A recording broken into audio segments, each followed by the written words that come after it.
Hello, people, and welcome to Post-Apoc Horse Talk. I'm your host, Gandages. This is my co-host, BG. So say Hi hello, there. BG. Yep. A wonderful afternoon or whatever time it is where you're at. I do apologise for the slight lateness of the stream starting, but we do have two surprise guests. Not so much a surprise for me, but maybe a surprise for those who normally watch my shows. We have Sour Cherry and Waak, previous guests on the show. Say hello, you two. Hello. Hello. So we'll be getting right into the game very shortly. And we're mostly going to be talking about pen and paper to fill the air today, since everyone here has various levels of experience with that sort of thing.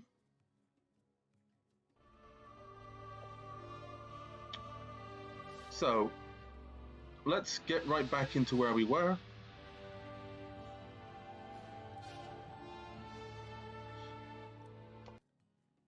So, here's the thing that's happening between all of us. Well, I think actually everyone except BG here.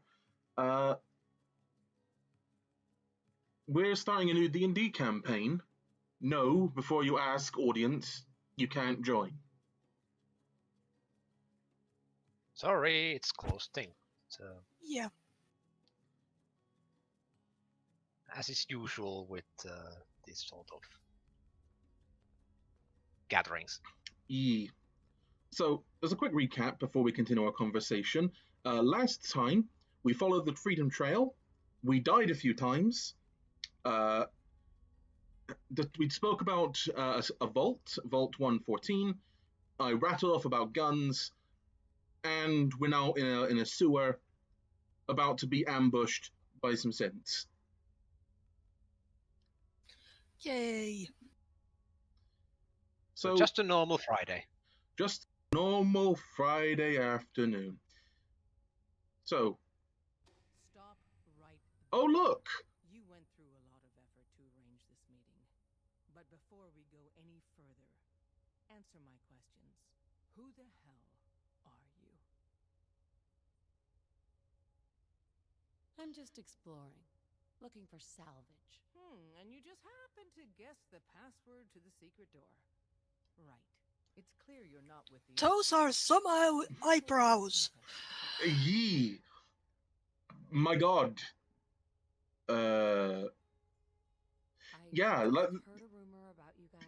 she has got some impressive eyebrows. Like, Oh God. I'm pretty sure an owl can perch on them. Where have you been? You're having a party. What gives with my invitation? I need info. like, Who is this? Wow. she needs to take a razor to those things. Fuck. This lady is kind of a big deal out there. Oh. Yeah. So D&D. Oh, I'm so sorry. Thank you, Nexus, for telling me. Has it changed now? Glad someone noticed. You know, you're practically famous. You've left a trail of destruction in your wake. Gone places no sane person would go alone. So you're vouching Well, for her? thankfully they look a little less uncanny than when the initial mod, the load order was in. So, stranger, why did you want to meet So, with us anyway? I want to point out that he's just full of hot hair, Deacon. I have done literally nothing. I've done nothing of note. The only thing I've done is I've killed some people.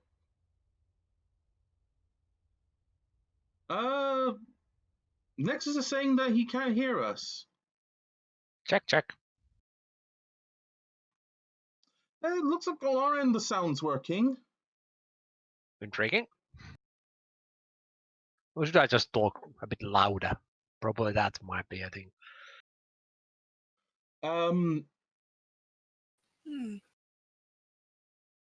Is it just because can you not hear us, or what precisely is happening, Nexus?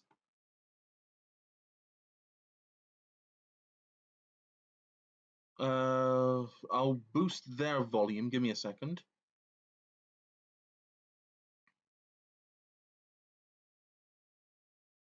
I mean, they're already pretty loud on my end.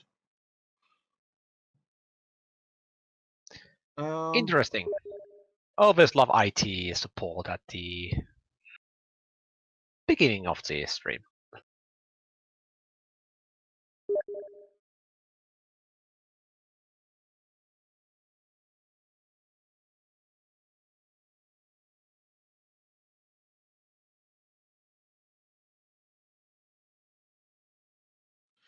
Uh, d- d- d-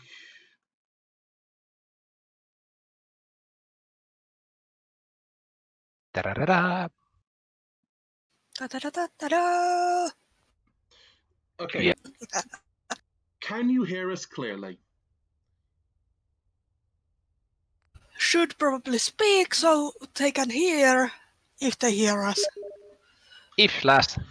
Okay, apparently Nexus says we're coming through clearly. Let us continue. Yay! If we're done, Lovely. let me know. Yeah, so the D&D campaign, or rather Pathfinder 2 Son campaign. John was kidnapped. I'm looking for help to find him. Someone stole your boy? Distinction is pretty must. I'm Yeah. not 100% sure. The devil is in the details. Hmm. I'll have Deacon look at. If we're going to be. Uh, I've heard rumors. What let's if just finish this conversation, then we can actually move on to actually our conversation. Act just like you, the Institute.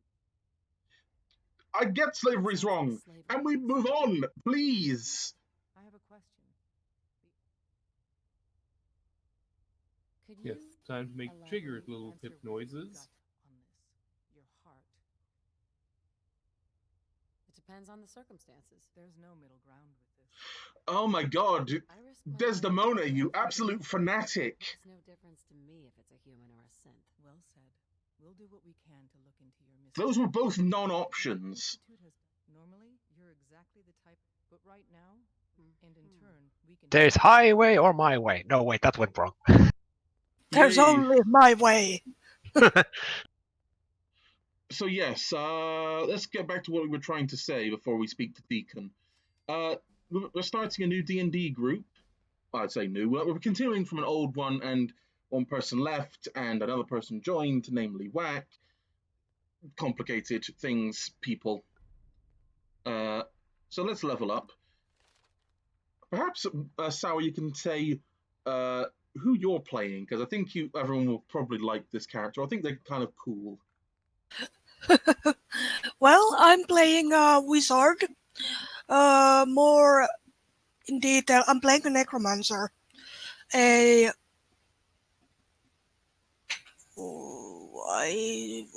If I remember right, I don't have the character sheet on here right now, but if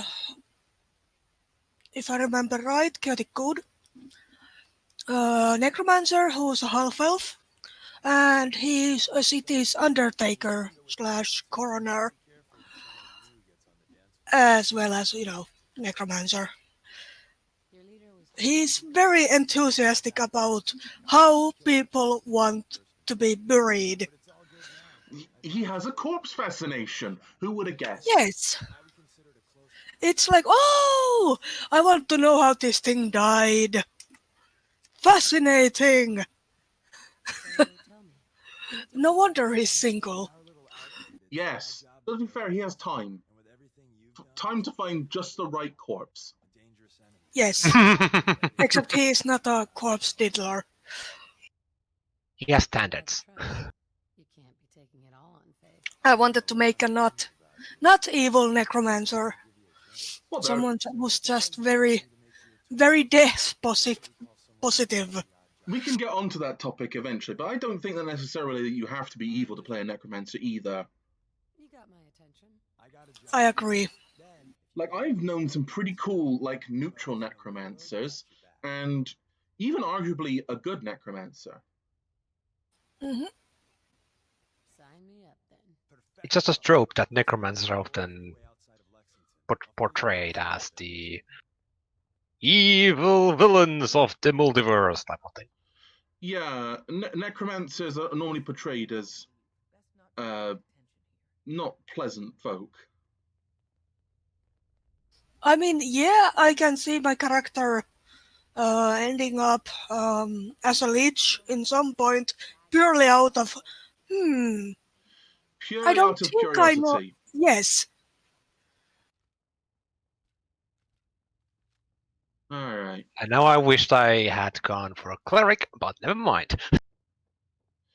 The thing is that I want to point out that in all the adventures we've had thus far, this character has not actually revealed their power levels when it comes to their necromancy. True. So my power level currently is kind of as I'm level 1.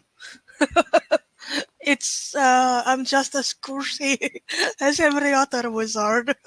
At least you aren't as squishy as wizards were like in first edition, where it would be magic missile would be the one spell you had, and it was basically a +1 arrow as you would Oh, go, yes. well, I'm done for the day. I got to rest. Yeah. So that was kind of terrible. Like, if you got bad on your character, you would just fucking die. Like, Oh, and speaking of rolling, Cedric's got pretty good stats. 16 in 3 stats, 2 10s, and 1 8. Charismatic is not. Pretty decent stats. But like one of the fun things I remember, like from first edition D&D, was don't worry, I'm not actually that old. I wasn't old enough to be there at first edition, but I've seen and played some. But you could quite reasonably start off with negative hit points in first edition. Like, it did not hold its punches back. How? Wow, how? How? So oh no, this thing's over here. I thought I killed this bitch last time. Fuck. So in the first edition of D&D, you rolled a D4 for your hit points as a wizard. You then add on your Constitution, and your Constitution can be anywhere between like 2 and a lot higher than that. But it didn't care if that minus to your Constitution dropped you below 0. Oh, I see. So if you got a bad roll, you'd actually just start off as a slowly mouldering corpse.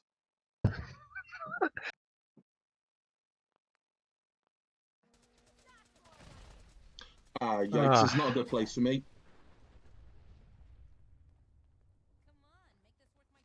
Got a lot of mechanics that do not take into account the overflow. Let's just say that.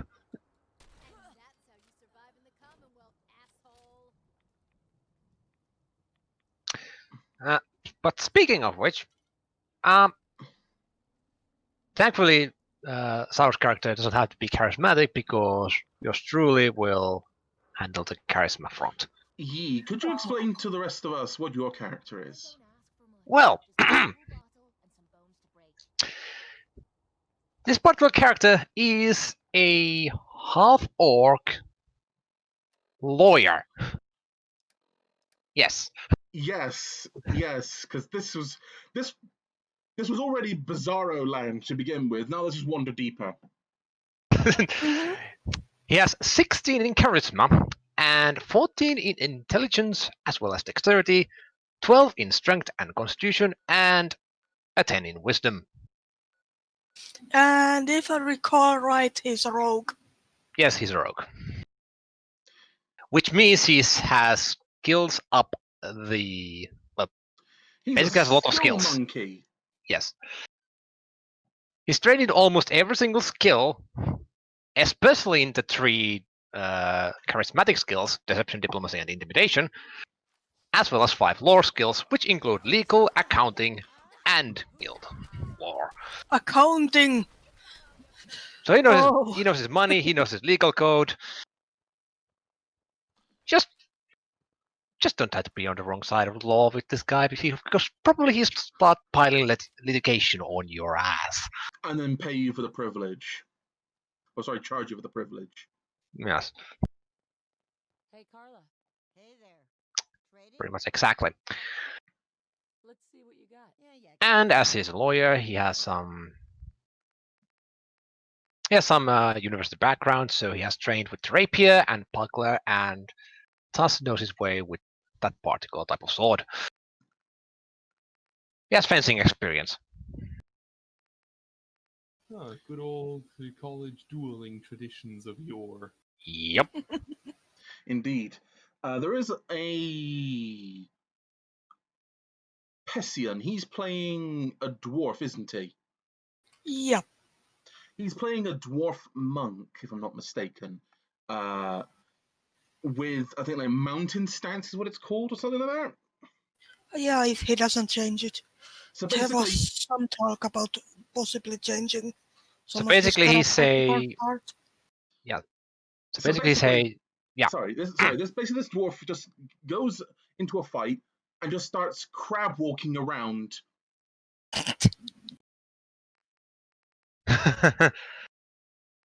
so a slow-moving torpedo, basically. Once it hits you, it hits hard. Yes. It just might take a while. Yeah. So you can move out of the way, but once it reaches you, god damn. And that finally leaves my character. I would argue probably the most normal of everyone here. Avan, an angry Welshman. That's not a class. I mean, technically it is. He's a basic bitch human fighter. Well done, guys. You can make the joke for me. Well, that's the start. Let's go deeper. Let's go deeper. So, his background is he was pretty much just a peasant. Got married at a pretty normal age, had some children, as you do as a peasant. Got called up to fight in the Goblin Blood Wars and fought for his local lord as an archer, as you do. Yes, you do. Being a normal fellow, not really wanting to be a soldier or adventurer or anything like that, he goes home, has some more children.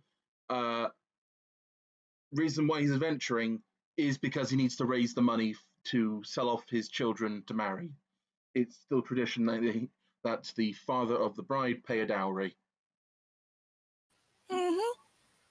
And apparently, according to our GM, the situation is that we've been arrested on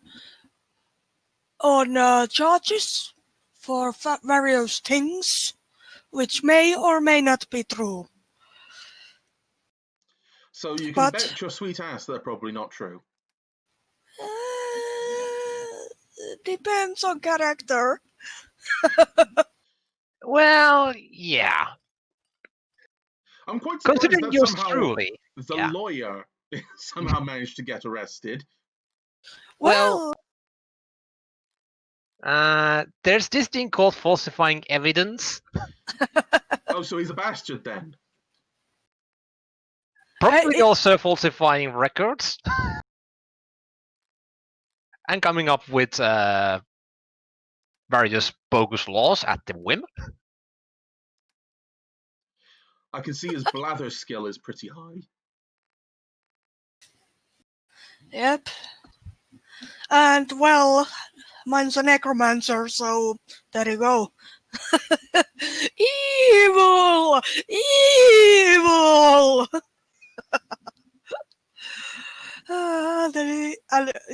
Working as a coroner or an undertaker and your necromancer is usually not the combo that people want.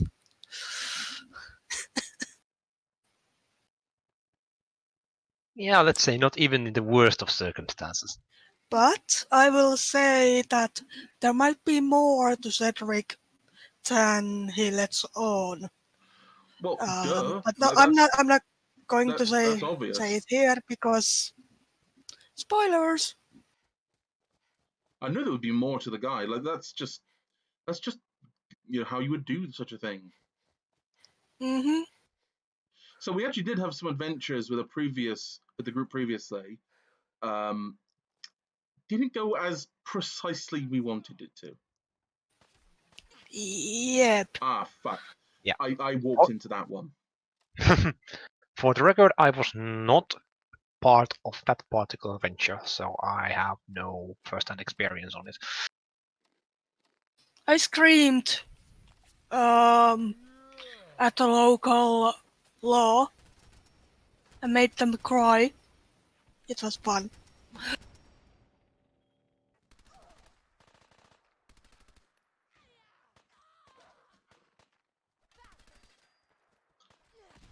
Guess I don't get to shoot that person. Ah, fuck! Kaboom! Well, you And managed to now- explode it. And now you dead. Oh, is this... Oh, fuck, is this fight getting more directional?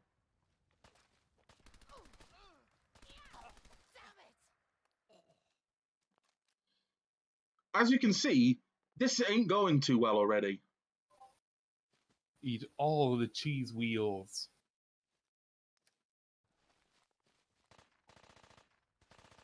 Have we got more of them? Yeah, this is one of their largest bases in the area, if I recall.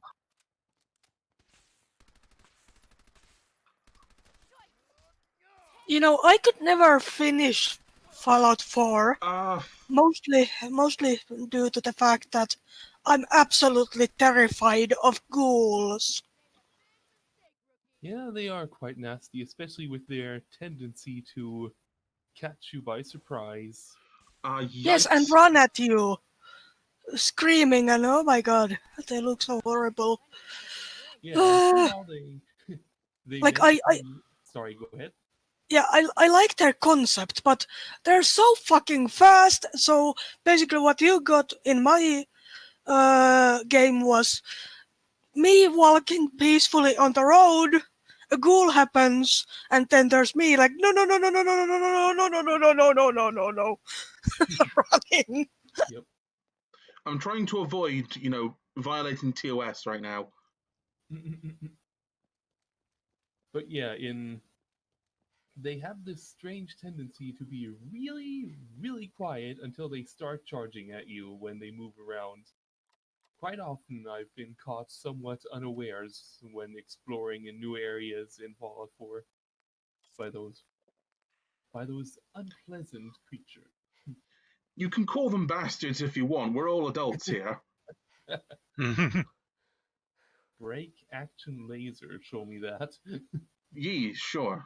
Break action laser. Ooh, this one's actually got a stock on it.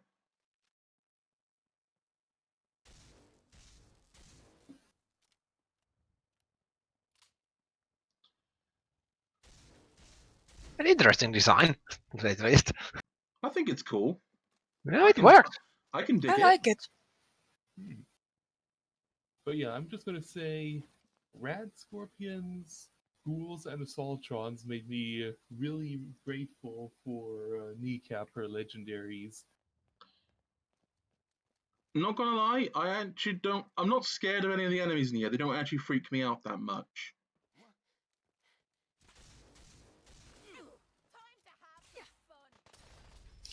Question: what are ghouls like in this Nexus Unfortunately, mod? no different. Shame. But at the same time, it would be kinda uncanny valley. Well, the thing is Like, that it's even not that more. they couldn't do it, though. They've actually done... Ah, fuck. Bombs going off all around me. Just fucking die! I really like the that break action animation. It's just, I don't know. I've never been in the military, but I could imagine really fumbling the vanilla reload badly in a stressful situation compared to the break action.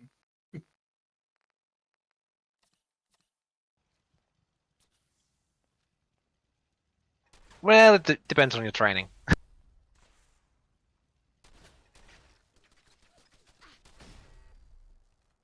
You just have to get the magazine in the... Anyone else? Probably not. Are you fucking shitting me? You ran away down there. Okay. Okay. I see how we're gonna play this, asshole. You fucking Oh, did. I see. You are in the same league as Waak is. I'm just gonna snipe everyone from like half across the map. It's the I most like efficient. sniping is efficient. It's ammo efficient and it's safe. Very true. Because at that point, you choose when to begin the encounter, basically. That's Yeah. like the most important thing in this game. Like you can't just go around fighting things randomly because it just ends up being a bad deal for you. Hmm. Also, I'm somewhat surprised by companions always remarking on, oh, you entered power armor? That's not very sneaky. Like when Deacon remarks on that, I'm just thinking, well, with that heat vision thing for the power armor, you're actually a whole lot more sneaky than without it, because then especially you'll get to choose your encounters from a really safe distance.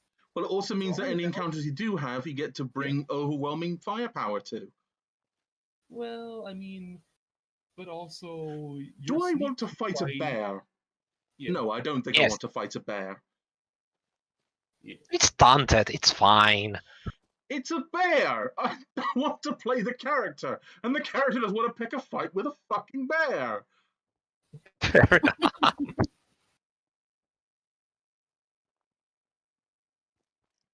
But yeah, sneaky and Not also even simply though. being the first one to see the other.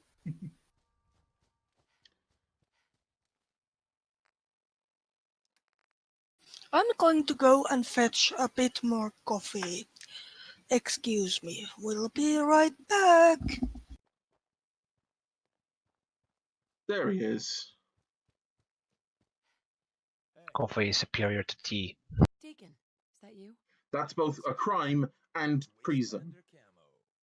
This is my pile of garbage, asshole. I'm not surprised it comes from a Brit. Good, right? I'm just gonna stick with the tea for comfy times and coffee for work time at the office, or in these strange days at the That home sounds office. really.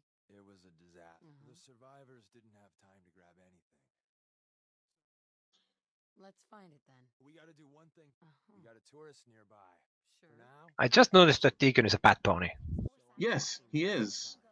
symbols we use to send messages to each other. If you like that, How to make him special? Give me the leathery wings. even a secret handshake. All right, maybe the handshake never got on. The arrow in the center indicates a direction. I do not give a shit. I give less than no shits. Hmm.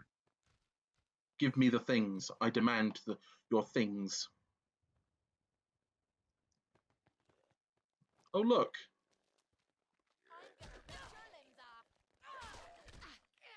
There's a ghoulie. He's the Gingang Ghoulie or the Gingangu. Eagle at the ghoulie. And now you made him into goulash. Yes, he's gone into the goulash.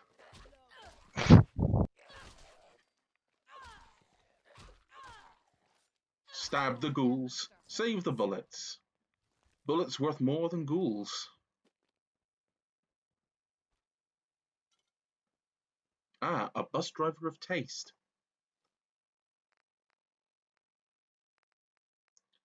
I need to find somewhere to cook all this meat.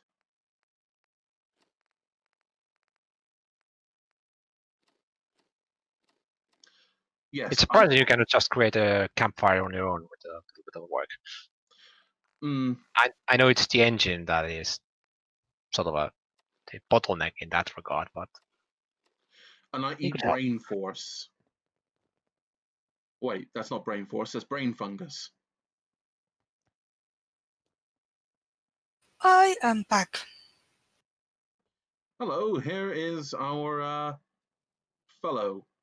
Let's go cook this meat then. Yes.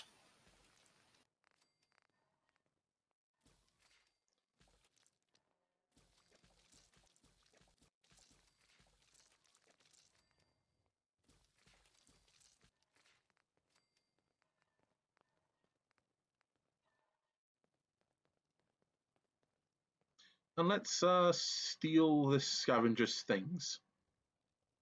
I don't think I want that. everything's for sale. Oh, you don't want the coffee cup? Could be useful when Automatron needs all those ceramics. Mhm. Yeah, I have no intention to do that.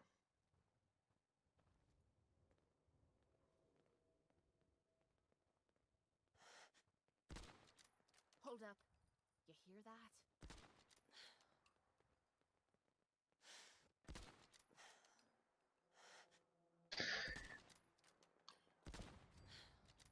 Only the most sneaky of tactics.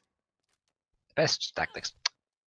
But getting back to more of the RPGs, I think I should return to the GMing side and actually schedule a new session, either for the D&D campaign or the FOE Why do you campaign, need a either or. Geiger counter? Is this place irradiated? Wait, what? Easy there. She meant to say mine. That's better. Who the hell is he? HQ said they were sent. Sorry, I'm new. She's just. All right. It's all right. We're here. You think I've got the front's Brain farted there. Appreciate all you've done. Hope it helps. As soon as it's safe, I'm getting it. This dude does not look like that face does not fit that dude. Yeah, it doesn't. It really doesn't. Mm,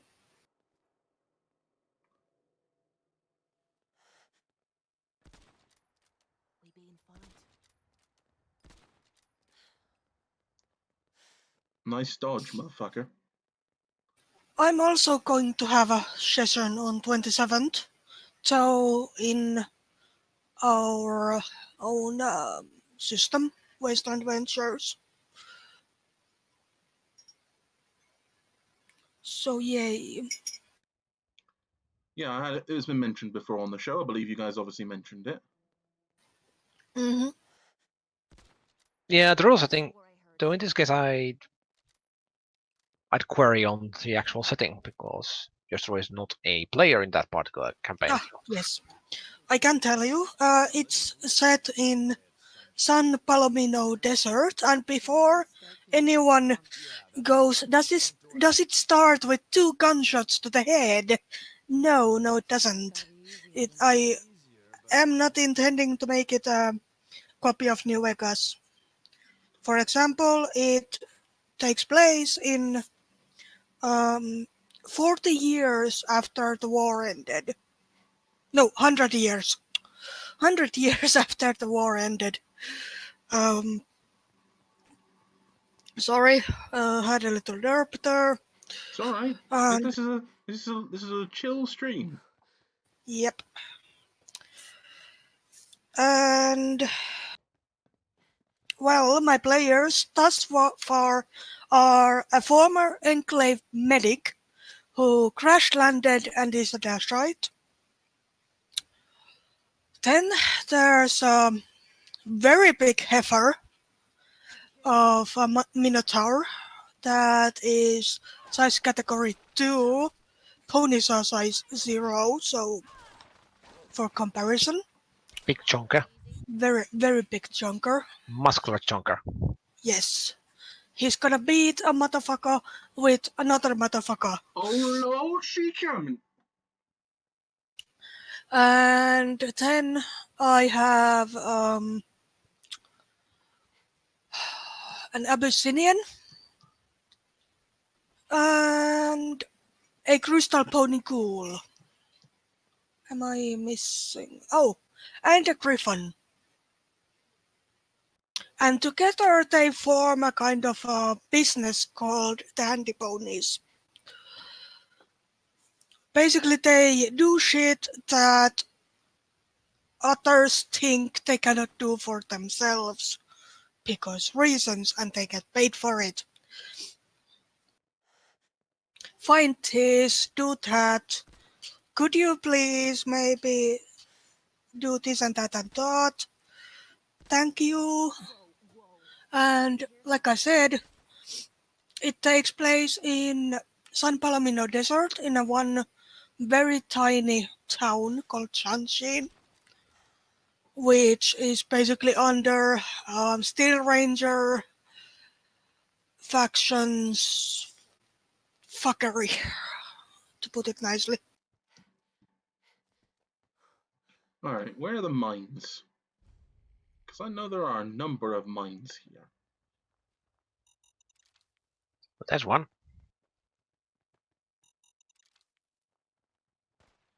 I have walked into this and just been butchered before.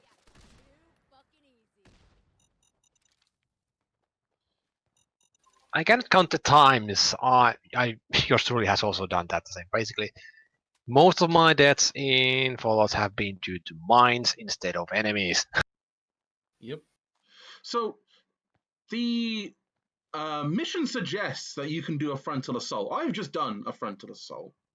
And look, I'm already here. I'm picking the corpses clean. Look, all this lovely stuff. Yay, yay, yay. Cool. I want to point to you that that choice was a non-choice. For those of you who are watching this, for Fallout 4 content. Let's just finish the looting in here. There's some good stuff. Oh, sweet roll. Not sure how it's any good for eating at this point. But, yeah, sweet roll. Anyway. I think Hey-ho, into at the this basement point- I go. Mhm. You At were this saying- point, it's probably a sweet mold roll. It's sweet molds, yes. Mm. Unless somehow they pumped it with so many preservatives, it's more preservative than cake. The elevators hidden behind the bookcase. To the left. The Institute bastards powered off the elevator. We kill all of them, and we still gotta go in the back way. Well, the slightly bright side here is it'll be easy getting out. You buy that? It's funny, I've been in this place before, but not Deacon, I didn't think when I started with the railroad, and thus haven't managed to completely loot it. Hmm. I'm, to be Yes. fair, not being that thorough with my looting. Yeah, I mean, basically you cannot access further down the Institute base because you have to be working for the railroad to actually get into that elevator. Well, yeah, you're working for the railroad right now, but obviously the Institute have basically blocked off the elevator at the bottom of the shaft. Hmm. But yeah, speaking of mines being deadly, I do recall in Lonesome Road, is particularly hating those satchel charges. Those, Oh no, those just are bastards, and there's no other word for it. I played through Lonesome Road once, and I think that was enough. with with all the shit it throws at you. Thank you very much. I've had the experience. Now please, I don't want to do it again. Yeah. Plus, also speaking of sniping, being sneaky sniper, the Honest Hearts DLC also specifically did stuff against that. It sure loved to spawn cazadors only 3 meters away from you, especially when exiting caves. this No carrot's too good. sniping for you, my bud. The option to that is run like a mother trucker. Like it's your pants are on fire and, well, basically, run like there's a cazador after you, because it probably is. Yep. I'm going to say a But somewhat, Let's find a prototype then. I'm going to say a controversial opinion, but I don't like Lonesome Road, and I think Honest Hearts is better than everyone gives it credit for. I mean, Honest Hearts teaches you to stop scoffing at shotguns and hollow points. But the story of it, yeah, I do enjoy the story and the scenery of it. It's a bit of a pity that it's so short compared to the other DLCs. I think that's the main reason why Honest Hearts feels at times a bit on the lower side of the quality, because the story itself is short, and basically for you to advance you have to do these fetch quests of sorts. So it thus becomes a bit of a mixed bag. Yeah, it's kind of disappointing, the quest line. I'm not going to pretend that that's not the case. Plus, You only Uh, really, it's just super linear, and you only get like one element of choice right towards the end, between Either your exterminating choice when more it comes to humans. Honest Hearts is whether or not you actually give a shit about the story in the first place. Because there is the option that you just go, fuck it, and don't do any of it, and just kill Daniel, kill fucking Uh-huh. Watches Chalk, kill Follows fucking chalk. follows Chalk, kill what's his name, Joshua Graham. Just fucking shoot the lot of them, take the map and go. That is the most. That is the other way you can do Honest Hearts, which is not doing it at all. Yeah, because well, let's just say, in that case, Obsidian basically installed a backdoor.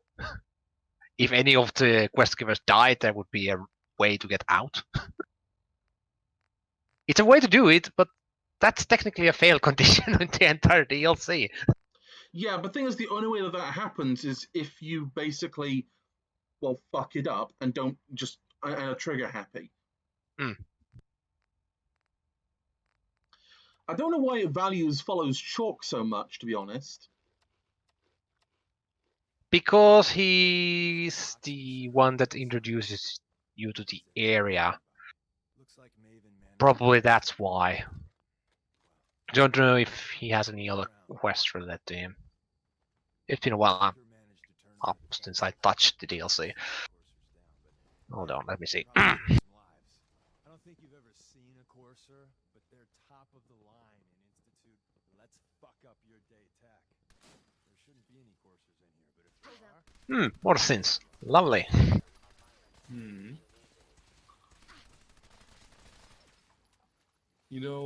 For a faction that needs to raid farms for raw materials, they sure seem quite willing to expend an awful lot of resources on synths and, spoilers, mutants to just dump into the wastes en masse.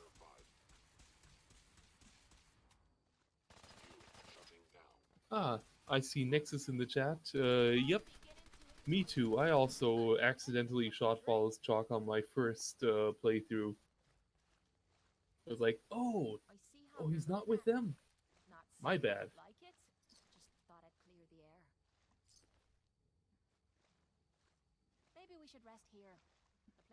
Although I must say, it always feels so good when playing a female courier to just badmouth Ricky and make him leave the expedition because he's just a douche who got lucky with a Pip-Boy.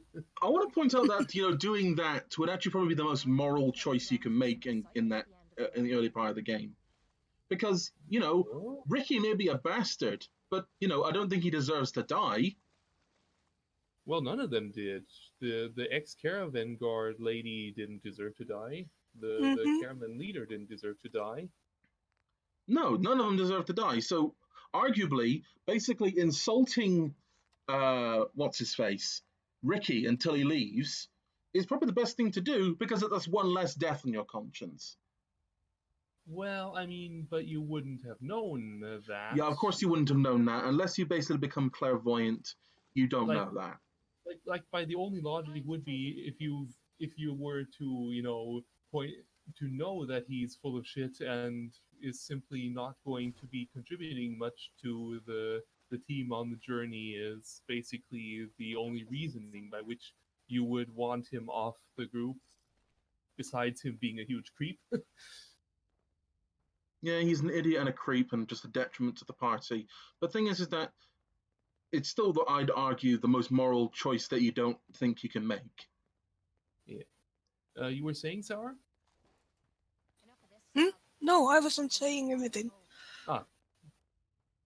Right then. another active terminal. We didn't have time to trip the defenses up ahead. Power 'em up. So you don't have to pathmod him to force him to leave. You can actually use medicine and all other stats to actually get through his lies, basically, because there's multiple skill checks in myriad of his conversations. But you can say, hey, Yeah, and I kind of like that it's one of the very few reputation checks for the Brotherhood of Steel, considering there's just such a Oh, absolute yikes, this is not good. such an absolute drought of things you can actually do with being a member of the Brotherhood of Steel. I mean, yeah, of course, they're just a stagnant little faction in their little bunker, but it just feels nice to have every couple of bits and bobs where a bit of background information about your character gets relevant. I was just going to say, one of his lines is basically that he tells the courier that he killed a Brotherhood of Steel paladin by firing through the eye slit by using an 11mm submachine gun. Yep. That's a big old pile of horse manure if ever I saw it. Yeah, and there's two ways you can actually then call out on it, because if you have power armor trade, you can say, wait a minute, that eye slit is bulletproof. Or if you have guns high enough, you can say, there's no such thing as 11mm submachine gun. Yep.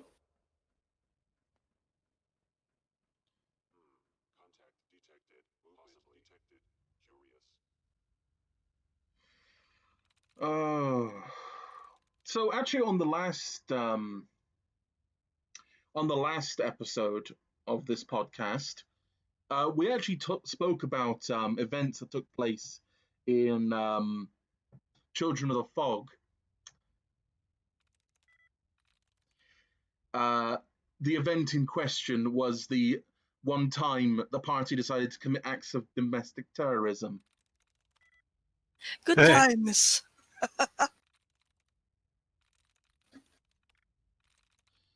That was fun to actually think through it.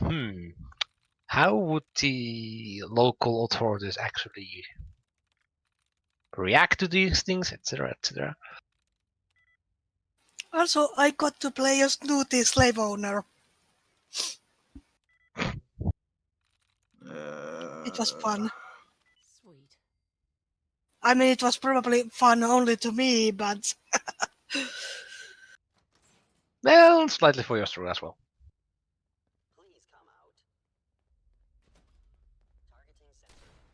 it's always fun when you get to pretend you're a snooty asshat. Like, but I don't want to carry my own things, and I do need slaves in a set. So would you know where the raiders are? I need to fill out my collectible slave collection. Yes. The Roxton Slaves collection. Now, it's I need to meet the head count for my new employees. Honey, this pony is treating me like crap. Can't break the code. But yeah, that was. I like that cute little arc of that, especially with Cross Out having to play along a little bit here, managing to catch up with the plan. My scanners must be malfunctioning. A place that never officially existed. It's called the Switchboard. The prototype is locked That is down in the our surprisingly lovable ex-Raider party member. Mm-hmm. The problem I found with him is that it's kind of getting harder and harder to justify, not caving his head in for moral reasons. Now, don't get me wrong, he's not the worst raider I've ever heard of, ever played in a campaign. In fact, he's kinda adorable. But the fact is that he's not repentant about being a raider at all. The Switchboard. A lot of So it's kind of hard to be a good person in this campaign, I'd imagine. My character's not a good person per se. And morally justify letting a raider who's unrepentant about his raideriness continue to be a raider. I mean, is there any relapsing really into old No, he's not problematic actually relapsed behavior. into anything just yet, but he's implied that he's going to relapse in the future. Well, then his friends just gotta be there for him and, help him stick on the right path. Exactly that. Mm-hmm. It's also the fact his other friends, the friends that got captured. Well, it's wouldn't be the first time. You just gotta be careful with well, the friends someone keeps closer than other buddies that can send them off a completely dangerous path in their life. I need a fucking drink. Love it that when the synths attack me and don't attack my comrades, which who actually are damaging them and in their face. I mean, it's not as bad as traveling with a companion who can't sneak at all, who then alerts the gunner with the fat men you've been trying to sneak up on. Speaking Yeah, of companions, if you know better the game, there's I can say Mercer Frey from Skyrim is probably the worst companion when it comes to sneaking because he's supposed to be a thief. He's supposed to know how to sneak, yet he charges into battle. Yep. Or Fallout 3, where Fallout 3's dog meat, well, all the companions had absolutely no concept of, oh, my buddy here is trying to sneak. No, they would absolutely not adjust their behavior to that. So really, your only option was to park your companion somewhere and do the sneaky thing and come back to them, because otherwise, Dogmeat would see two Deathclaws off in the distance. Oh boy, let's go into melee with that. go Screw you gadget, first. bark, bark, bark, bark. And probably in Dogmeat's case, run up to the line of fire and get killed. Yep, I am so Yep. glad that one DLC made him almost immortal, because Because holy puppies. shit. Oh yeah, because of a bug. Because of a bug in Broken Steel, it actually made Fox and Dogmeat not impossible to kill because their HP count just skyrocketed even at level 1. Ah, so that's why. Yeah, Neat. Like, there's a reason why dog meat is better known as God damn it, dog meat. Yep. Yeah, that's why I prefer playing Fallout 3 in New Vegas' game engine, so at least it's a lot easier to tell your companion, okay, you wait there. It's time for grown-up murder hoboing now.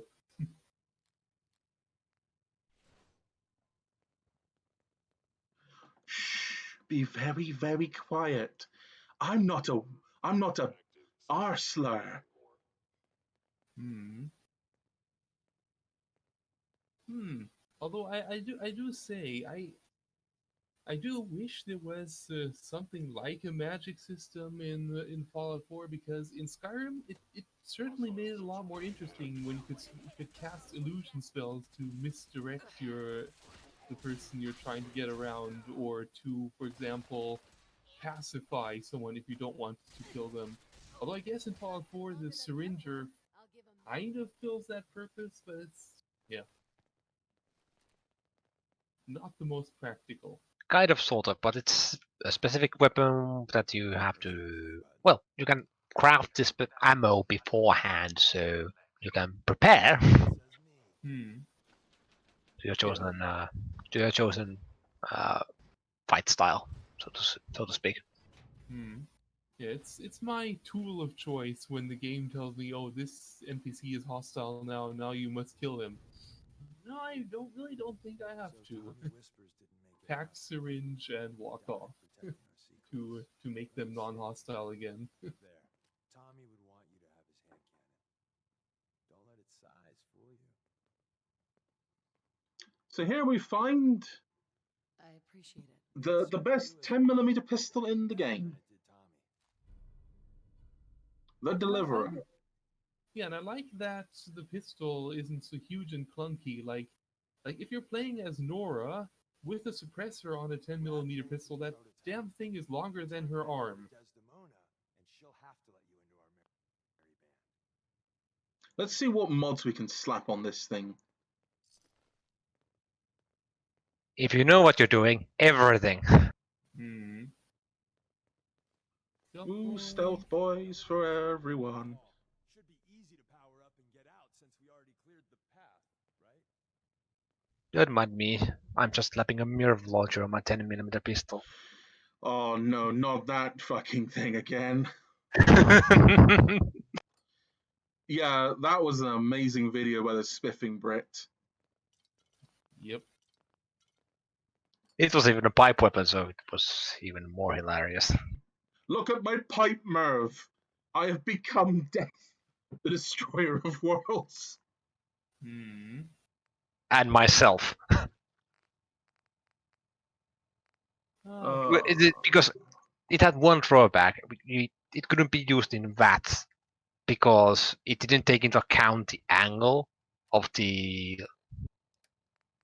mirror launcher, so it would actually fire the closest mini nuke at your feet, hmm.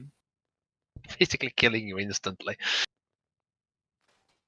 It's The yikes, my dudes. game engine.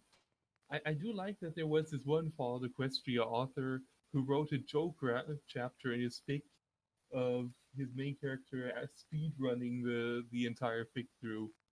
Okay, so now I wake up in this jail cell, but I use this bucket to get out of here, and it was somewhat a bit of whiplash reading that after the actual fic. Where am I carrying all the stuff? Blackjack, get over here. I want to make you my pack mule today. Hmm.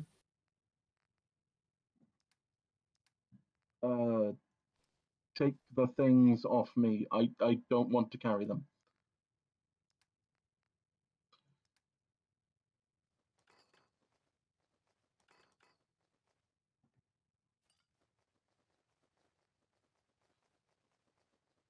Thank you, Blackjack. You are a most excellent pack mule.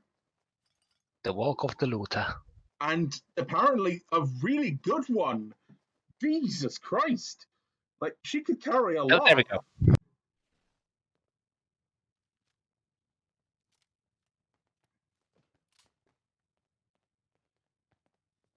Ah, fuck! Ow! You found a mine. I found 2 mines! They How hurt. cool is that? Tripwire. I think that was tripwire. No, I was trying not to Ah, get hit by the mines. I forgot about the other mines. yikes.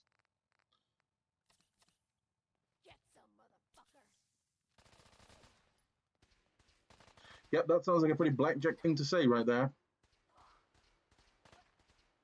Oh, that is also something I do like in Fallout 4 as an improvement over New Vegas and 3, that if you get the perk to no longer set off mines and tripwires, it also carries over to your companions as opposed to previous games where you were carefully disarming the tripwire just to watch Dogmeat casually trip it himself.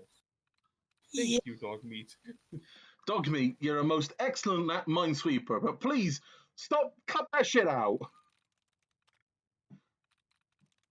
At least Dogmeat hasn't learned the trick of finding the mine, picking up the mine, and then carrying it to you.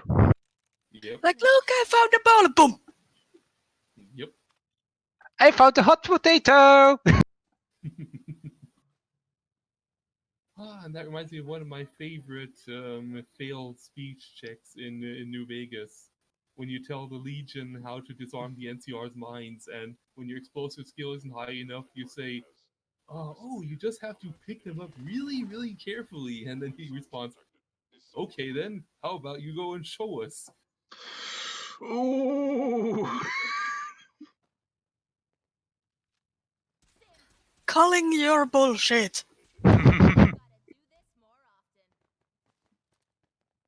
Jesus Christ. Are my companions that incompetent that they can't take on 2 synths without me? End of the line. Just power up the elevator. Make sure Well, we've they're got everything. companions. So, They're basically BG, just like... what is chat saying right now? It's over 9,000! Exactly. Nah, they're just remarking on the, Tommy Whispers also having a more mayor-like model, stuff like that. I don't know. Maybe, like, clearly care and attention was put into this, but clearly not enough. Oh, hey, Kate.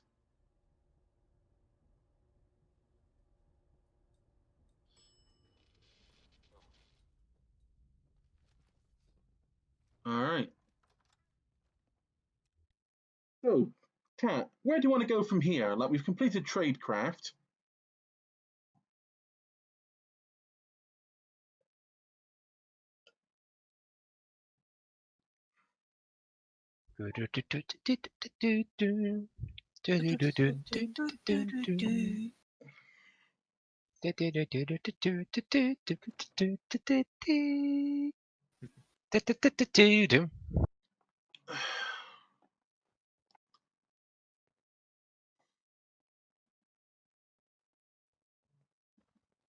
Where do you want to go from here? Well, you're in Lexington, if I recall correctly. Yes, I could go clear out the raider base here, but I'm a bit short of ammo, and I want to go Oh, get so mod some stuff. you're carrying a lot of stuff, so probably it's best to just empty inventory. Give me all of your things, please.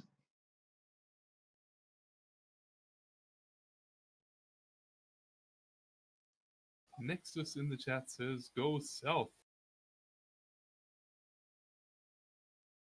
Go south, Where where all the death death- masks roll. That's pretty much what I was going to say.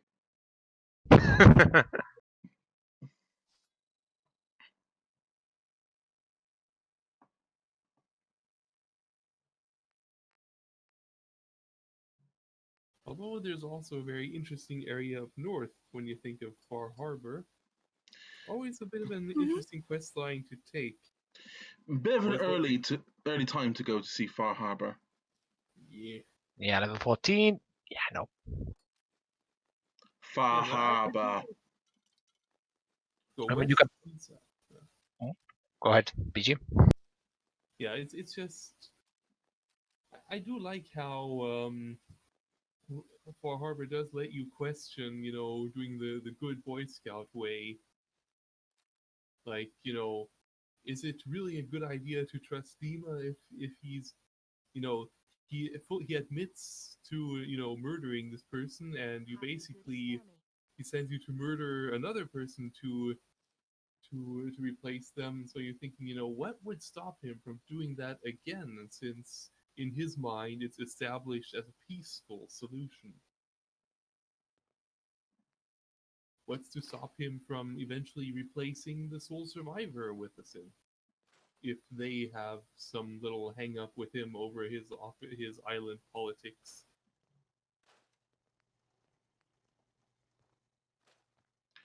That is a genuinely interesting question, but I don't think it's really one that Dima intends to do, because you're not going to be around for island politics forever.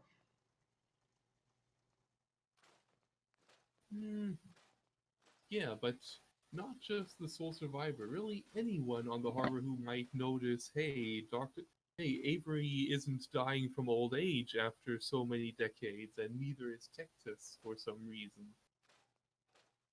Yeah, but that's a future problem.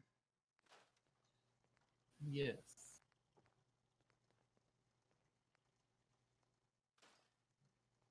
It's not today's problem, it's future problem, so why should I care? I forgot. I need to go give Blackjack her Blackjacker. Oh. The what now?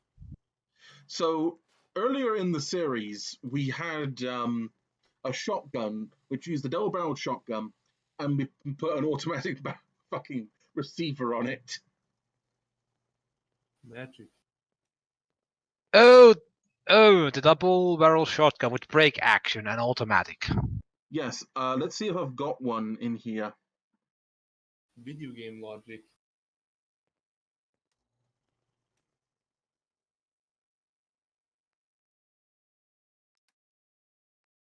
I have got big Macintosh. Ah, there we go. There's another weapon. There we go. That's it. I just need to go talk to Trash Can Carla here. Huh? Give me all of your shotgun shells. Carla, hey there. Trading? Let's see what you got. Always happy to make a sale. Did I buy all of her shotgun shells? I must have bought all of them.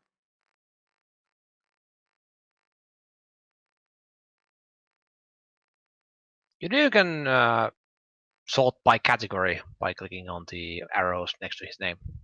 Her name, correction. Yeah, I've got all the shotgun shells, so that means I haven't got any. Shite. Alright then. I guess I'm making another revolver.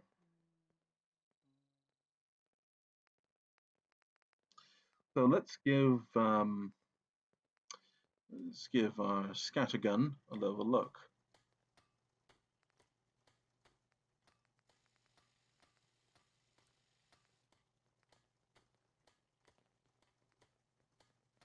That would be nice if I had maximum science.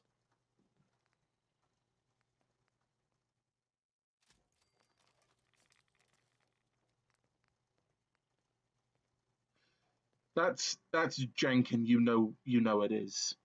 Discharge single accurate beam. Or make it a grenade launcher. So you're basically lobbing balls of plasma or something. Well, wait.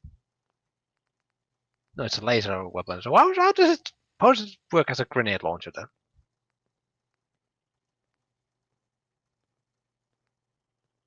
Game, you're breaking physics. Stop doing that. Yeah, like these have got some pretty low res textures on them. The Enclave one looks really nice though. Okay, that's fair enough. That's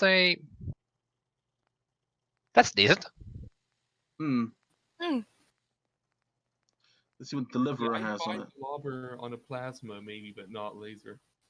Yeah, grenade launcher on plasma works. The thing is Because that it has the break action, there, the lobber makes it plasma. So, okay, it's a VATS pistol, which, it's nice and all. I just don't really want to use VATS all that much.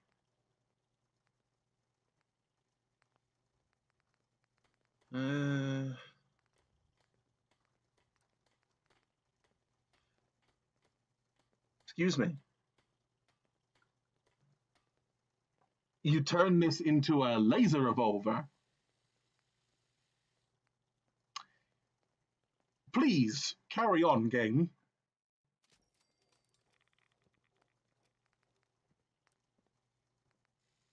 See, okay. A laser revolver with a massive barrel. Oh my god, that's sexy as fuck. You actually made a revolver rifle. I could get a stock for it, but I don't have gun nut high enough. Okay, that's pretty neat. Okay, that's like with the regular pistol stock, it looks like some kind of joke weapon. A joke weapon or JoJo weapon? Both.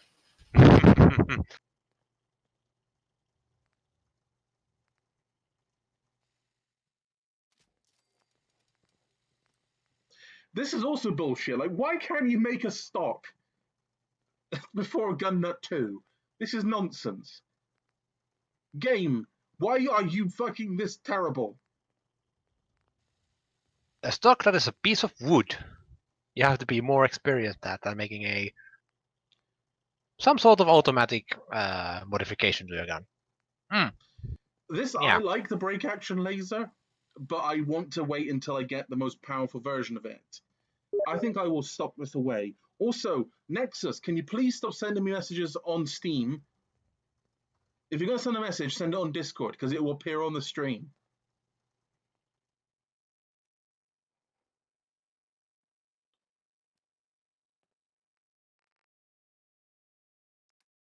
All right, I'm going to turn that into something else as well. Let's just dump all the other stuff I don't want. Guess what, Waak? Yes? In the few weeks that I have not drawn, I seem to have forgotten how to draw. What is this? The art king forgets how to draw? Momentarily. It's like my hands are like, what is? What is? Do not understand. The wonders of muscle memory.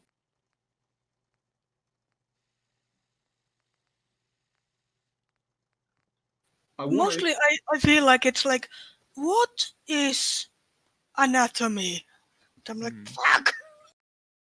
I find myself agreeing with Nexus in the chat. Revolver laser rifle, I need this in my life too. Yes, but unfortunately we can't get a stock for some time. Yeah. The aesthetics of Western with the aesthetics of sci-fi, skipping all those polymer modern guns.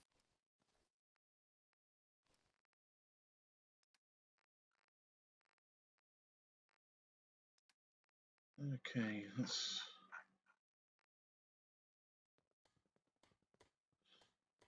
All right. I guess we're pretty much ready for another adventure. Yay!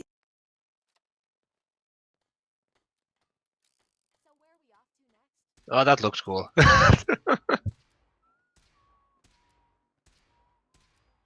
got a my huge god. ammo capacity. This is amazing. I love it. 12? It's 12-shot revolver. Wow. It's amazing. I love it. So aesthetically, Now I think need a character in the PMP with a gun like that. Sorry, BJ, you say your thing? No, I was just gonna say, but especially I've like, it really looks super neat, but all this is missing is, the plasma pistol aesthetic from Fallout New Vegas with all the little bits and bobs of circuitry. And yes, that does inspire one for PNP weaponry. I think we have that one covered already. I'm guessing until I can get more ammunition for this, because I'm going to need... My submachine gun eats 45 like a motherfucker, and I need more shotgun shells. So until that happens, I'm guessing I'm stuck with this weapon.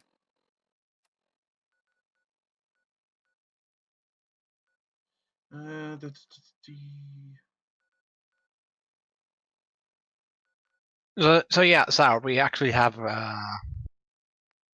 magical energy revolvers covered, so you could do that. Very true. And the Gizmorium update is happening, so... Let's go on a trip to North Boston. This is where I find out that I'm going to die horribly. As you do. As you do. Before you find yourself in Salem. Salem actually isn't that bad. Salem is pretty empty, except for the one Deathclaw, which you don't actually have to go after. Fair enough. So there are some... Okay, that was a lot more powerful than I thought it was. You just turned around and bonked. Just zip, and you're dead. Yeah, correct. Sure. Zap. Done.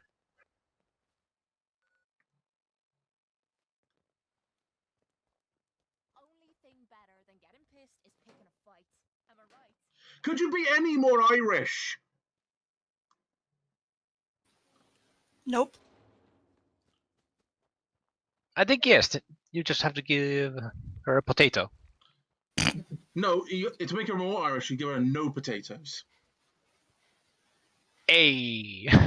Well, I would assume that she stops being Irish when you do not give her a potato and she dies. Hmm. Oh, hello, I'm dark. Terry, I swear to God, we're going to get in breach of TOS here for talking about the Irish potato famine.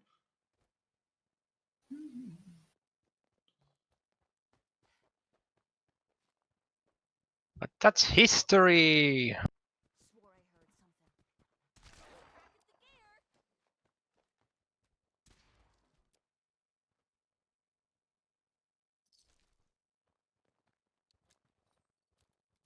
I have a sneaky suspicion you have created the most powerful revolver in the Commonwealth. I don't think it's that powerful. I think it's just I'm getting pretty. It's just that this mod's a bit broken. Whatever gave it to me. I mean, I think once you're facing more than 2 ranged enemies at a time, it'll start relying on using VATS or dying. You got the point there, because it still has a limited ammo capacity, and well, it's not the quickest shot in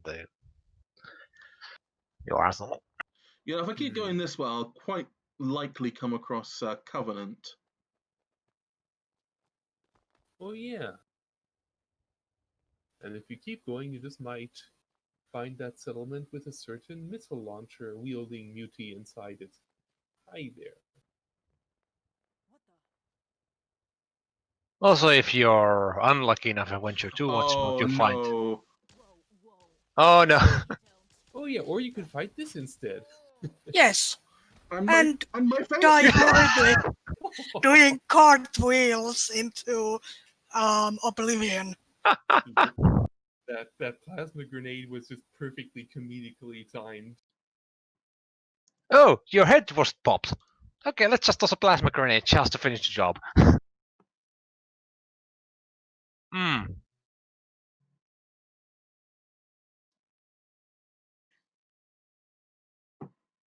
Not sure how long we're going to go tonight. Maybe another hour before we close up shop for the night. Not very long, these streams.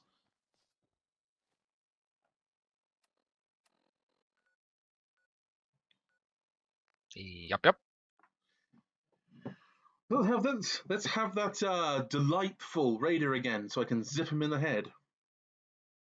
Oh, did you notice that glue is coming out of a box?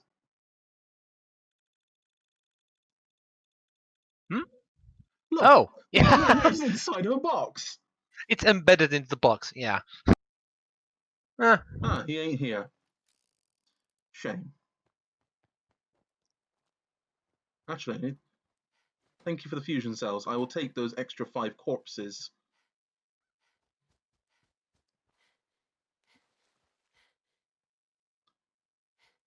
You know, I'm not the only one who probably believes this, but I don't like the voice dialogue thing.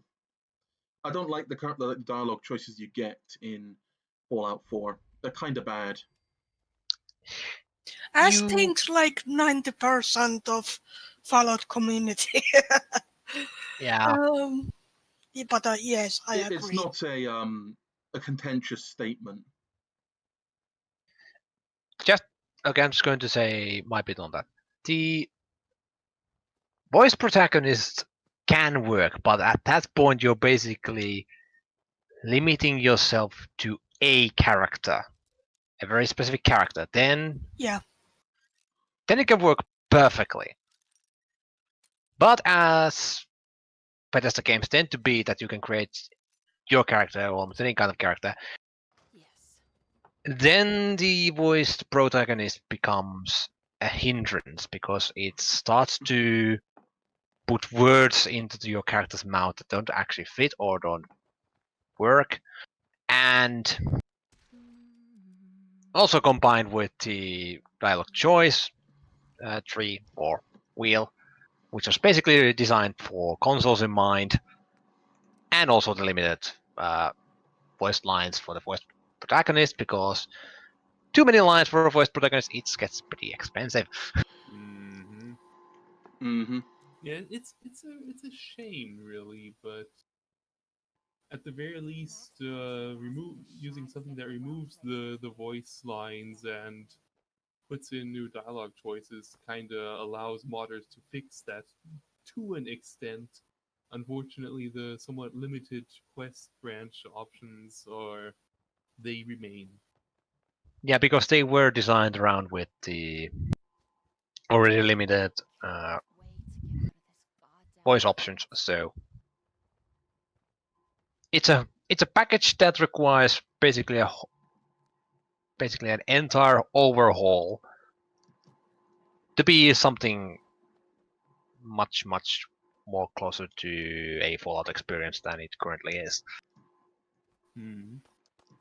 Which, to be frank, I'm surprised that when they actually added the Wastelanders update to Fallout 76, they actually did some good work there when it came to the earlier bits of that particular update. Hmm. So they actually did in a way figure out, okay, yeah, we did wrong here, so let's yeah. Yeah, I've been willing to level praise against Fallout 76. It is an improvement over what was there before, so praise given where praise is due. Yes, exactly, because if you're just gonna hammer onto a project even though it's clearly showing promise, then why then they would It's not improve it? Why would they improve it if they only get this just? it's not as good as it could have been. It's That definitely is true. improvement on 76. It's still not as good as New Vegas. Also, did that settler just come walking up all the way out from the settlement, or Nah, where did they she's go? been out here. She's just here. Oh, okay. This is a normal encounter for this place. All right. It's just always a little uncanny when you get into a fight that's a little close to one of your settlement, and all of a sudden the turrets and settlers decide it's their turn to get involved. Oh boy, it's hero time.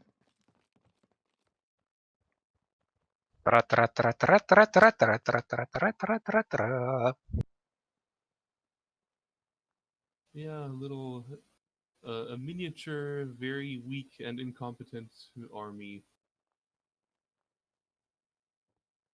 Ah, here's the little like funeral home and cemetery. Oh, Mhm. that's a bit of an oof from the chat. An improvement on what there was, sure, but that's not a high bar. Quote Nexus. Yeah, it's an let's get oofs in chat. Oof.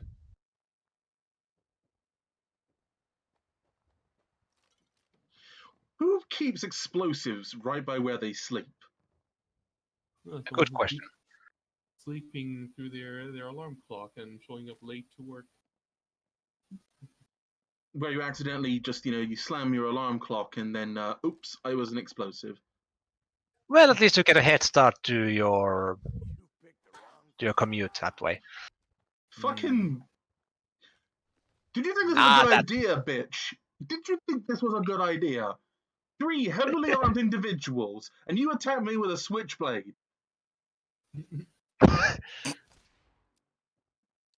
Yeah, admittedly, the gangs of New Vegas had slightly better ambush ideas, waiting till you entered that one abandoned trailer until they showed up in like far superior numbers. yeah, that's one, and also I give credit. Lonesome Road also had a few of those.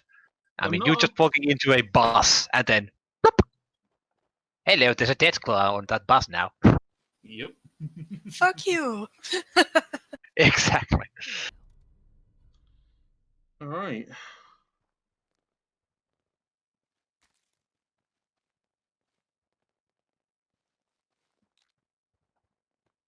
It's a bit somber in here, if I'm being honest.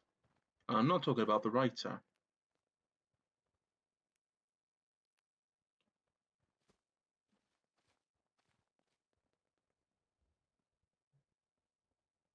Anyway, let us be on our great journey eastwards.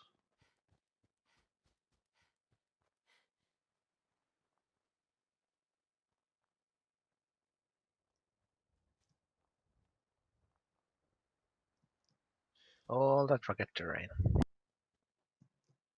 So, Waak, Sour, how about you regale us with a story that you really enjoyed from your pen and paper times? I'm gonna rip your legs off. Fucking easy. Like your favorite pen and paper story.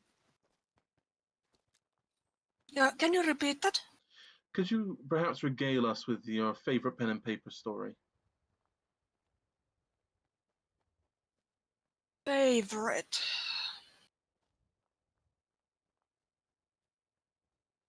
I'll have to think about it for a moment. Hmm.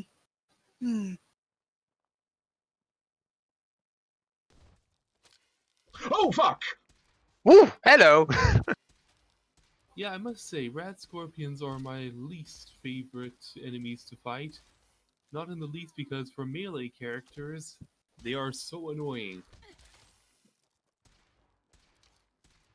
Like, especially, even the VATS melee perks just completely bug out against them. I'll give him that. You just appear next to them, but your attack animation cancels, and then the scorpion happily stings you. Also, I believe Blackjack is without a weapon. Huh. Well, there's a small one. I'm trying to think of all the ones that I haven't told yet in the last stream, but Well, we didn't say that much in the last stream. true.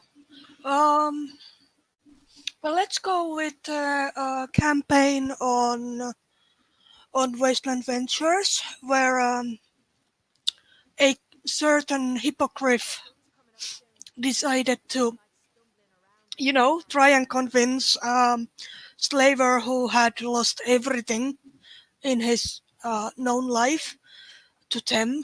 The players were playing NCR, basically.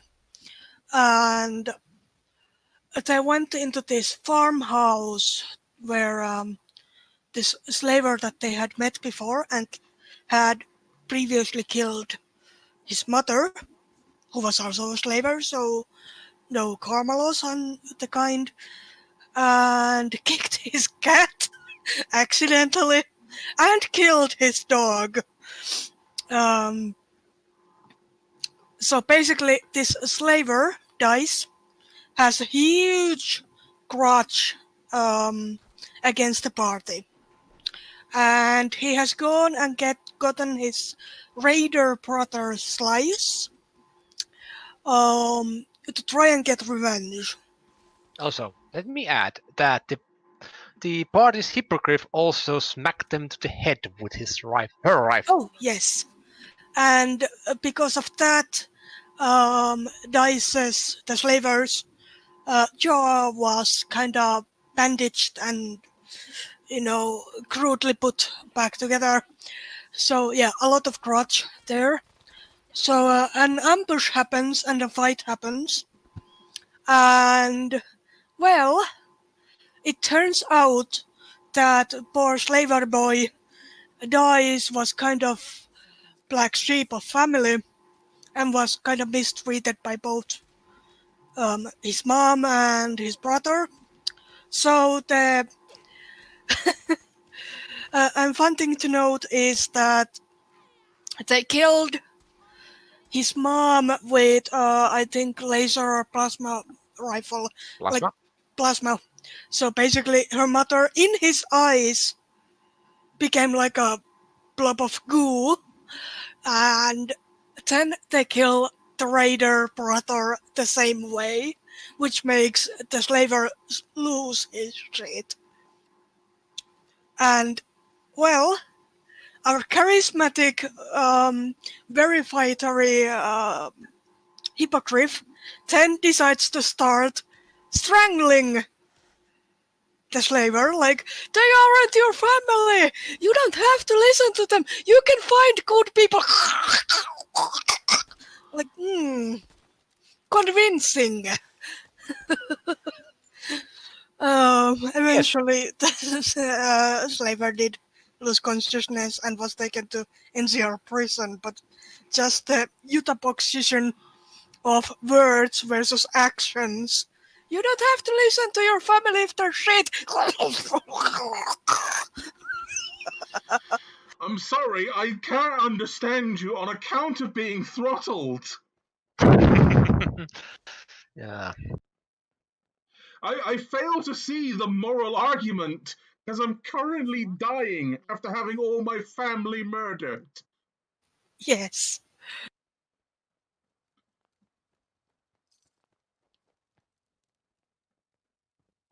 So that was an event.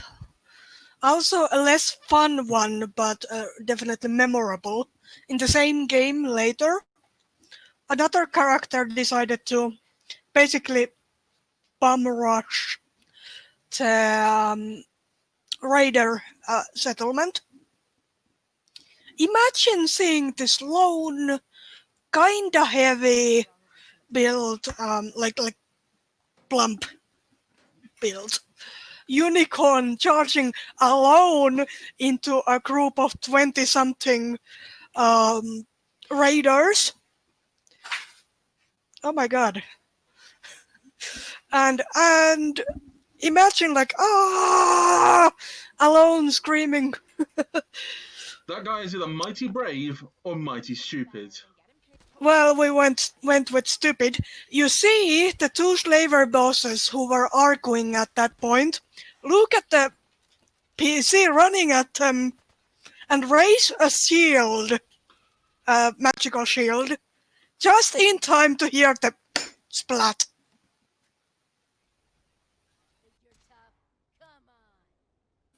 So we had a PC run smack dab into a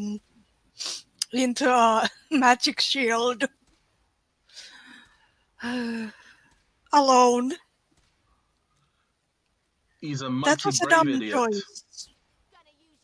Unfortunately, they got out of it with far too little punishment.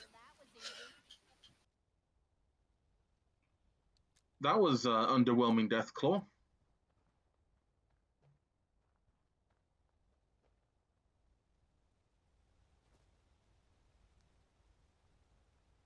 All right.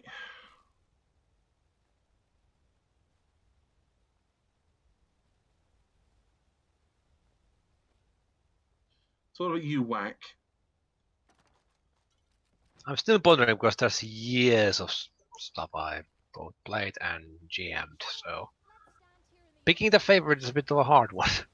Well, pick up something you enjoy. You don't necessarily have to have your favorite. Just, something. Anything will do.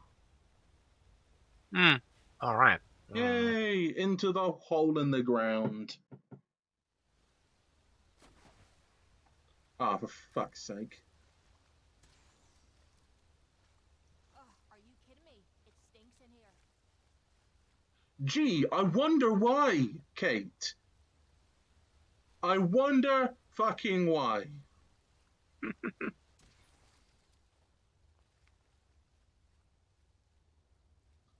Yeah. This is not an FOE one, but it's still gonna suffice.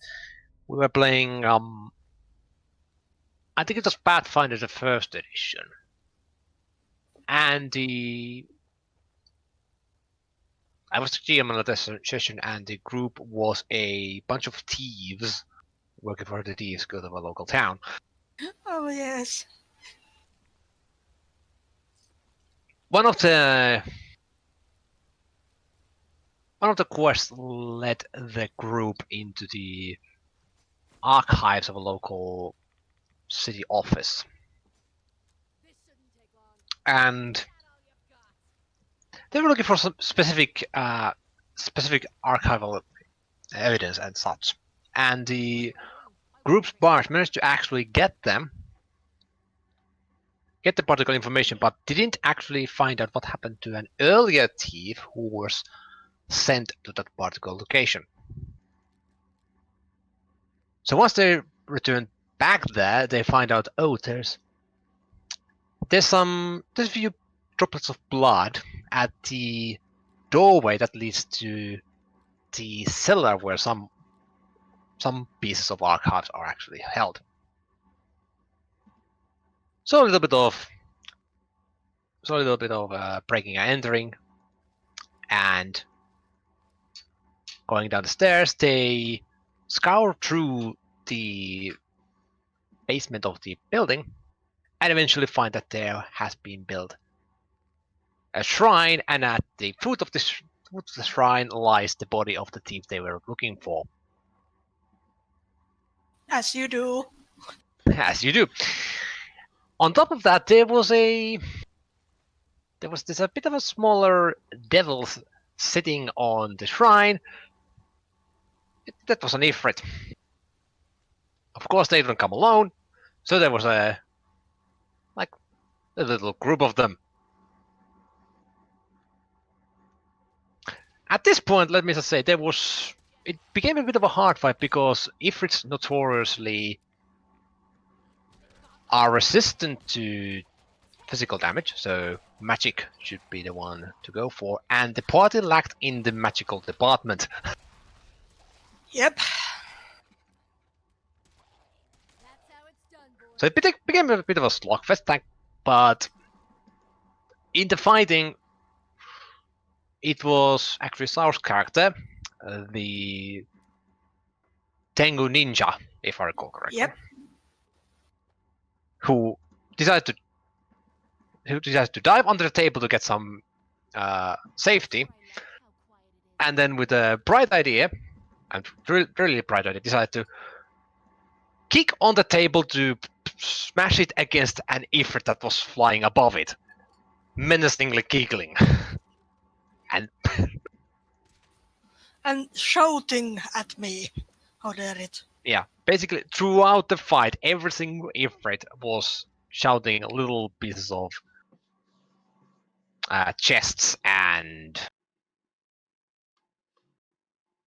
insults at the party. Jests and insults. Yes. Along the lines of your mother was a hamster and your father smelled elderberries. I think feather brain was also used at one point. Yes, towards my ninja.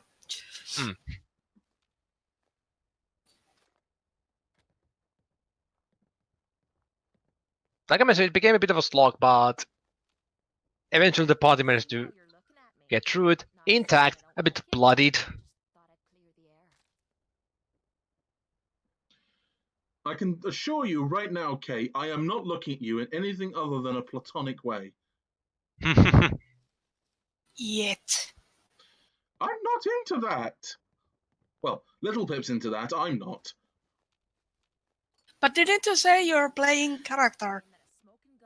Yes, but also, I want to point out that Little Pip only has had the eyes light for 2 people. Ah, yes, Calamity and Red Eye. BG, I'm going to shoot you one of these days. You know, I still have to draw that red eye pig that I promised to draw someday. Oh boy, it's lewd, isn't it? I don't know yet. I mean, maybe. But at the same time, I would just really like to imagine what kind of body type he actually has. That's a good question. Because I keep seeing him more as a lanky, kind of thin, like not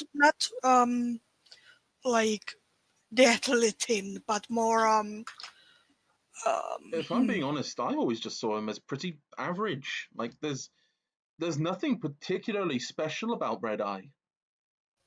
Maybe sort of like the build of the male operators in Nuka World.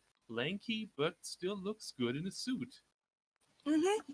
Like, basically make him more lean towards the charisma aspect. So not some huge hungering muscle idiot. Yeah, lanky, but still somewhat broad shoulders, and like I said, just looks right when he wears a suit. Yeah, basically conveniently handsome in most aspects. And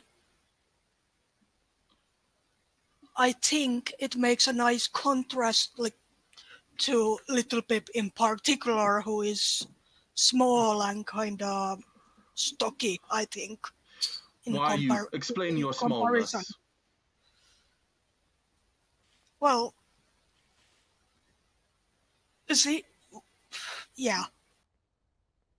That's basically what I've always imagined, that Little Pip is a little bit smaller in size. And in contrast, Red Eye would be tall, but kind of thin. You know, I'm gonna say that. Red Eye's charisma pretty much entirely comes from the fact that what's it? It's because of his force of personality, not because he's attractive. Yeah, I would make him maybe, well, not there has been some conventional attractiveness, but it's been kind of destroyed by how to say it. Well, first of all, the prosthetic eye that he has, Well, I don't know. scarring. I find that kind of cute. Well, it depends. Beauty is in the eye of beholder and so on. But how if you've seen Anastasia, the Don Bluth movie, where they have the main male lead, the Dimitri, where he's just okay. He's very pretty, but I remember reading that when they were designing the characters, they purposefully gave Dimitri a broken nose to make him less attractive. It didn't work. He became more attractive, but basically with the same idea, that there's been some attractive qualities at some point, but things have happened since then. So you would say he's pretty scarred, Yes. and not pretty scarred like the fellow in Anastasia. No. More like Zuko scarred. Well, I think Zuko's a cutie pie. Why do you keep circumventing my arguments? I mean, Zuko is, but a lot of that attractiveness comes from his personality as well. He's just a In Zuko's smoldering case. pile of embers, really. Yeah, who does mellow out as This is a controversial statement, but Zuko's a good boy. He really is yes, a good boy, and he's just very, very, very. What's the right word? damaged. Yes, that is one way of putting it. I would have said Misguided? misguided is a good word, but not quite what I'm looking for.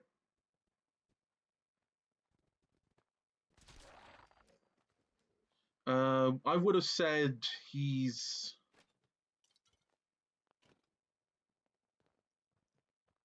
Oh, I can't think of the right fucking word. Pretty quiet around here. Oh, Good chance to get some sleep. he's definitely damaged. He's damaged goods. Now that's for certain.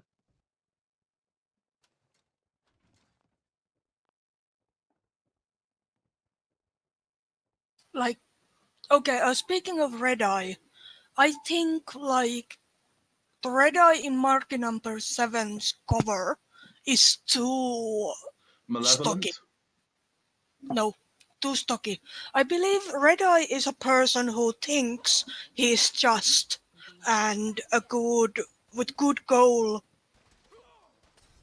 He cannot do wrong in his own mind. he's more narcissistic in his worldview. Like, my goal is just, my dream is just, hence I cannot be wrong, and what I do cannot be wrong. That's basically what I imagine Red Eye's inner monologue at the very end, like at the very deepest level be. He can justify it like that. That would be like how he justifies it for himself. Sweet.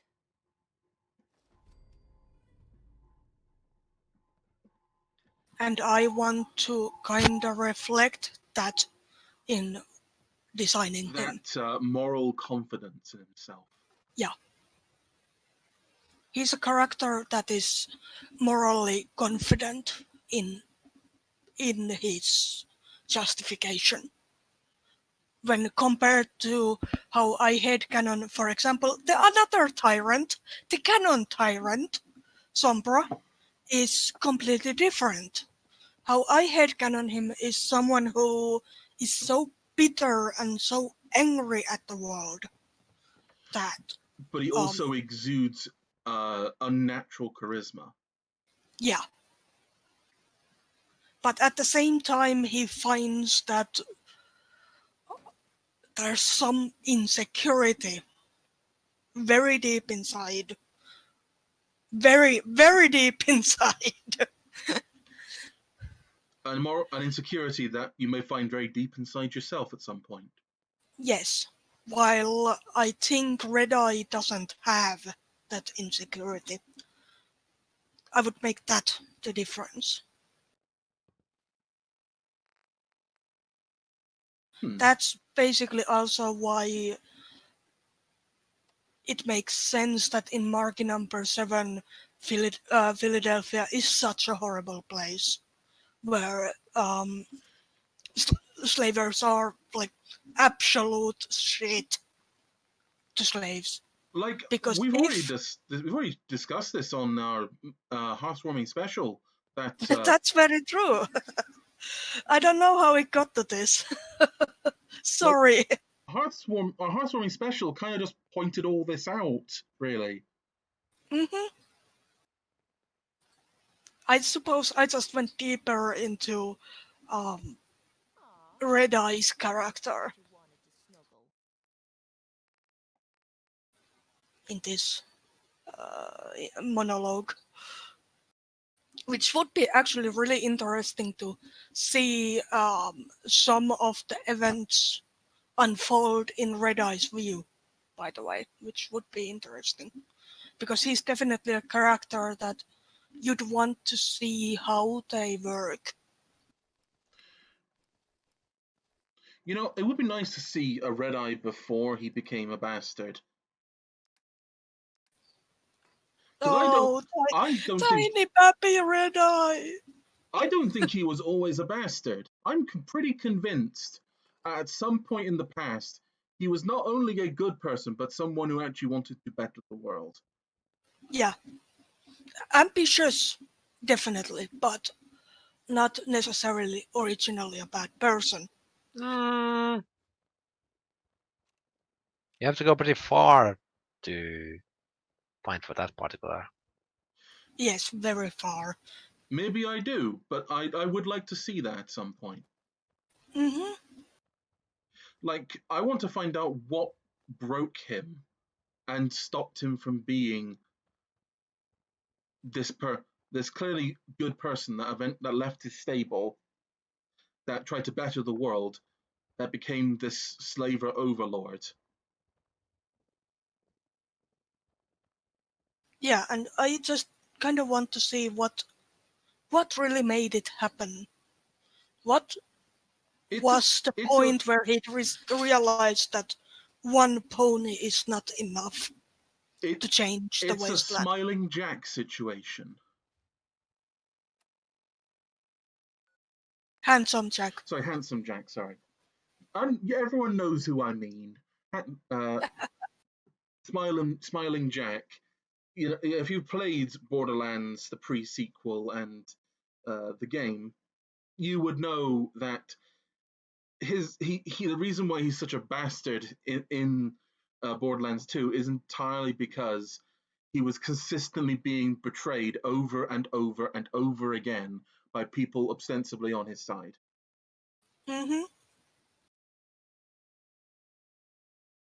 And, you know, Smiling Jack hasn't stopped being, in his own mind, a good person, trying to make the world a better place, making Pandora better. Oh, Bunker Hill. I heard you can get anything from these fellas. He's the problem is that he's We need to find out what it is. basically forced himself into into the role of monster to achieve his ends. No offense, but you ain't caravan folk. Beat it. Can't believe Kessler keeps this town together. Between the caravan bosses and the raiders. I found your grandpa. Mm-hmm. Not much left except his hat. And I think this would be something that would be very fitting for Red Eye as well. He died fighting for the Commonwealth. Someone who's so-called destined to darkness was more of a slow one, rather than boom, guess I'm evil now. Yeah. Also, this does bring up something interesting to me. One of the few really good bits of writing, I think probably the best bit of writing in Elder Scrolls Skyrim and Parthenax. So, spoiler alert for that game from so many years ago, there is a dragon that helps you defeat Alduin in that game called Parthenax. Mm-hmm. And Parthenax was Alduin's right talon dragon. Sure. And he says a line, what is better, to have always been good or to have been evil and overcome your innate evilness? And I find that a very poignant statement. Both also in reverse. What's more interesting, someone who was always evil and was just a bastard to begin with, or someone who was wholeheartedly good at one point and became evil and descended down this path?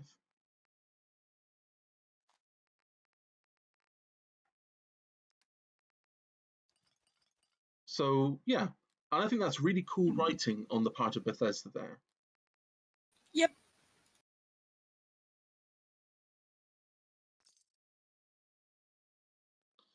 All right. I don't know.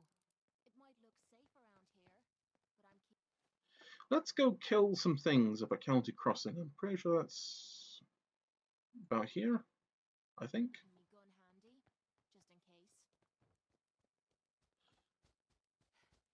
So, I want to actually talk about my favorite pen and paper story, Nexus Okay. story, Just need a full bag and I think it's a really entertaining one, in my opinion. So, the story goes, it was in a we were playing. I was the GM of the campaign, and I also had a GM PC in it. And this is my favorite story. Like, I know it's a bit of a DM sin to do that. I have a DM PC, but fuck you. This is my story. It can be done right, but go on. So the whole thing was that the campaign was set inside Philadelphia, which is somewhat related to what we were just talking about, and all the characters were slaves. There were a few flaws, quite a lot of flaws with this campaign, but I'm not going to go into any great detail about that.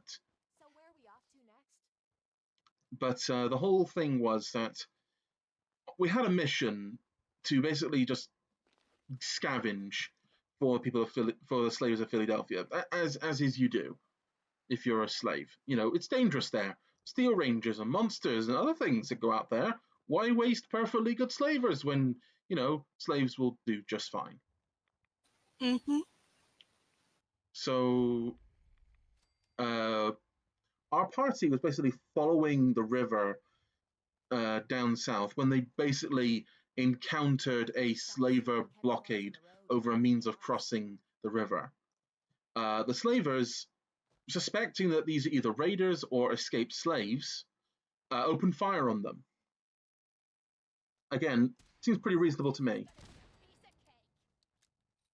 So the party, getting drawn into a fight with these guys, managed to pretty much take them out, which is pretty cool. But problem was there was more slavers coming, both from on the bridge, the way they come in, or rather they were fired upon, and more were coming down the river in a riverboat.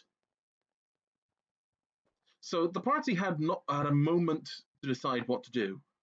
Do they try and fight these guys, or do they run? And they decide to run.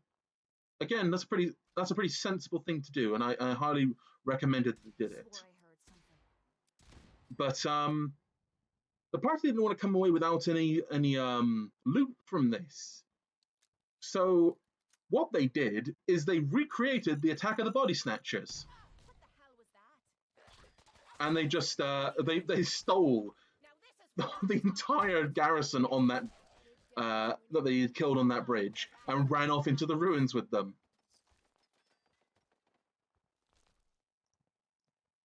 They literally just stole all the bodies, and just you saw this caravan of pretty radical-looking slaves just running off into the ruins with like a dozen bodies. Macabre. That's it. It was macabre, pretty macabre, yes. I believe Nexus probably remembers this this story as well. I'm probably not giving it as much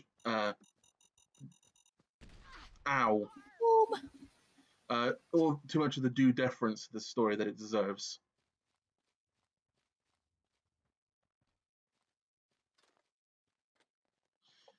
But anyway, Nexus can correct me if I did get something wrong there.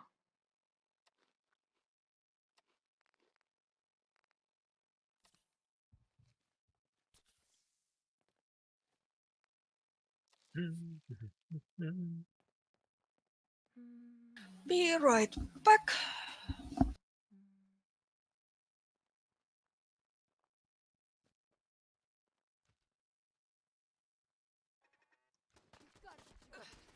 And that's how you survive in the Commonwealth. Time's up, asshole. You know, it's the delightful choice that all of her lines are just raider lines.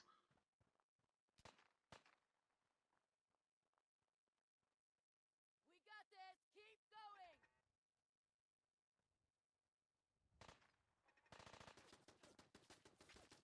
You feel that? No wiping the floor with you.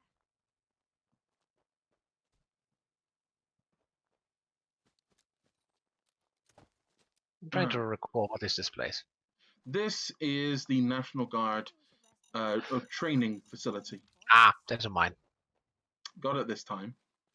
Oh, goddamn shamblers. Ah, the good old National Guard training yard. Ghouls galore. Yee, too many ghouls. And something a bit more extra.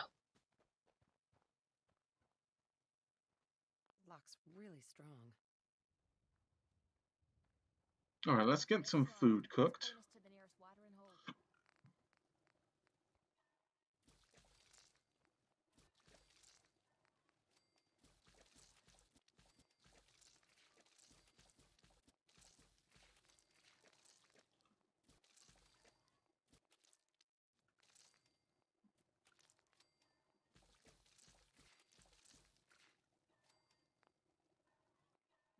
Yum.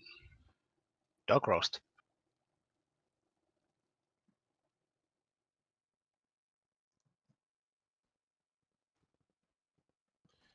Really did suck to be these guys here. Anyway, let's go clear out this place. And this is a maze. This is really easy to clear out, like super easy. Like everyone you need to clear out is in this room.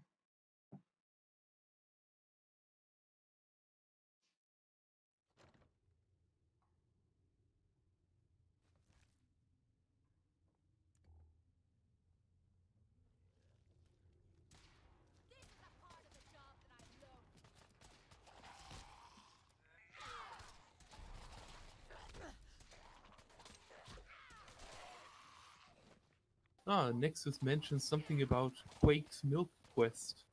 Is it just me, or is this too easy? Here, I Which saved one? this for ya. Oh, Quake's Milk Quest. Oh God. I was thinking you were talking about like Strong and that modded quest, the Milk of Human Kindness. No. Oh God. Is that really appropriate to tell that story, Nexus? Is this really a story you want shared on the internet? So what did I miss? So Nexus brings up a story that is pretty fucking just wow in what it is. I'm hoofing it as long as there's some excitement at the end. It was another campaign.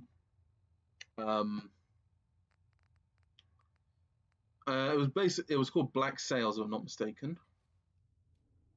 And the whole deal with it, the whole dealio, was it was like a pirate FOE campaign. So there was just pretty much stereotypical kind of pirate stuff going on in it. One of the characters in it was called Quake, who was basically the meat. Mhm. To put it in the most accurate of terms. But what does it say?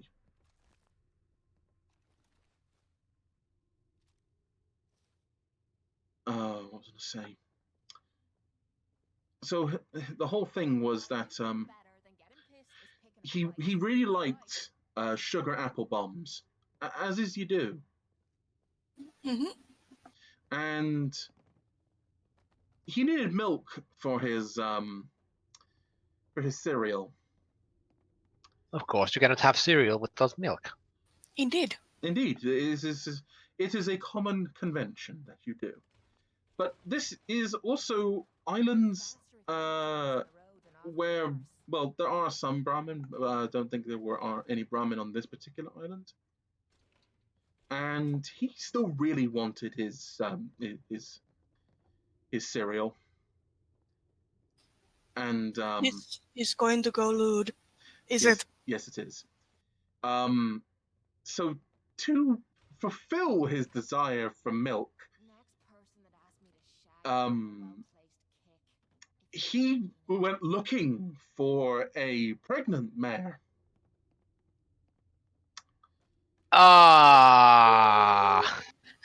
Okay. And yeah, I see. Okay, yeah. He found I see. one. Can you squirt some? Yeah, he found one. So this is precisely exactly why I didn't really want to talk about this story.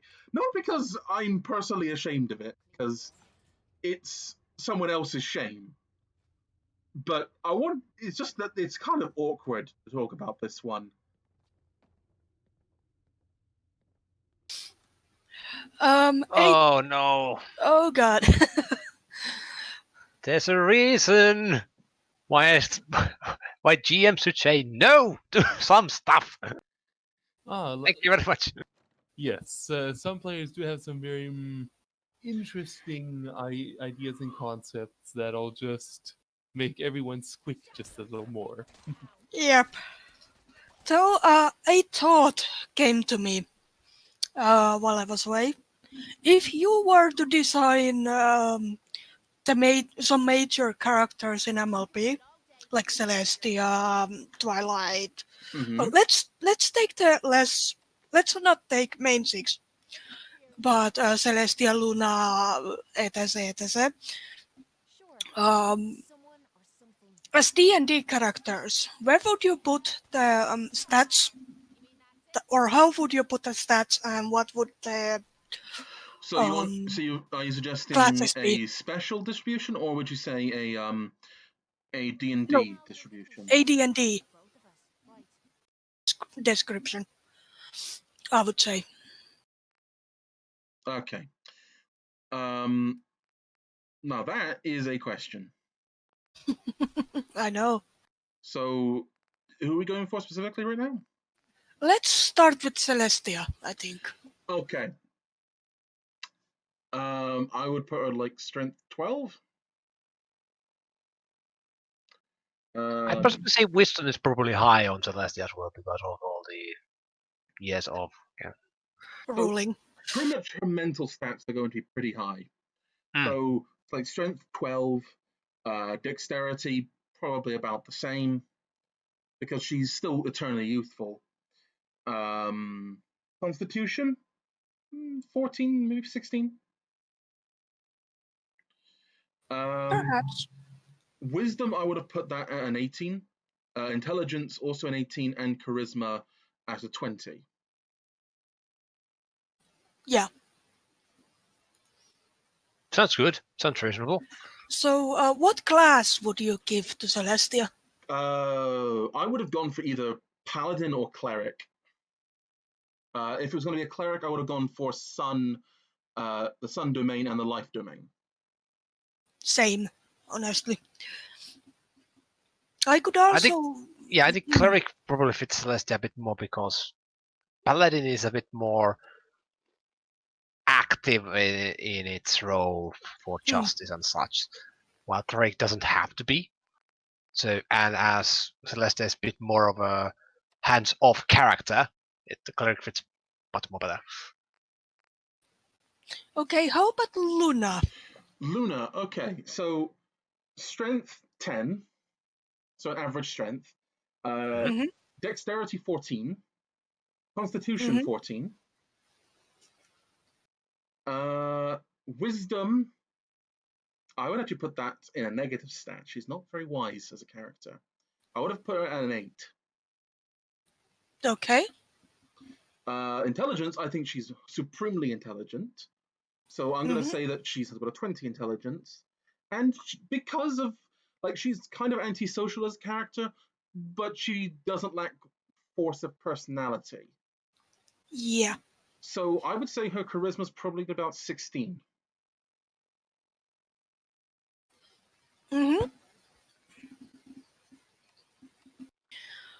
I would say, out of all the classes, I would put Luna maybe she would be the paladin, actually. I wouldn't say that she's a paladin.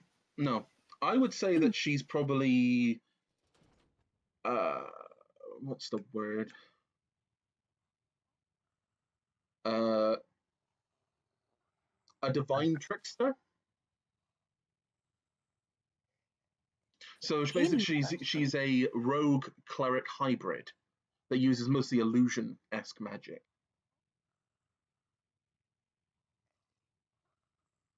Well, I don't know, because I would go for paladin because Nightmare Moon. We're not talking about Nightmare Moon, though. We're talking about Luna. No, but yeah, like if we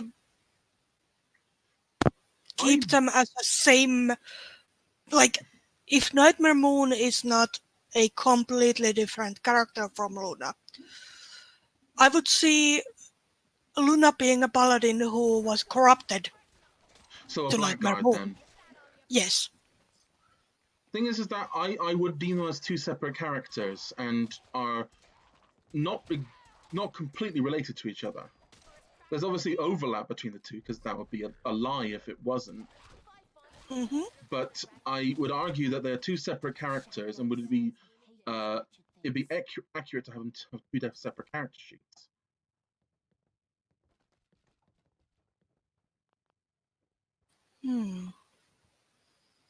Well, I suppose this is more a matter of preference, I suppose.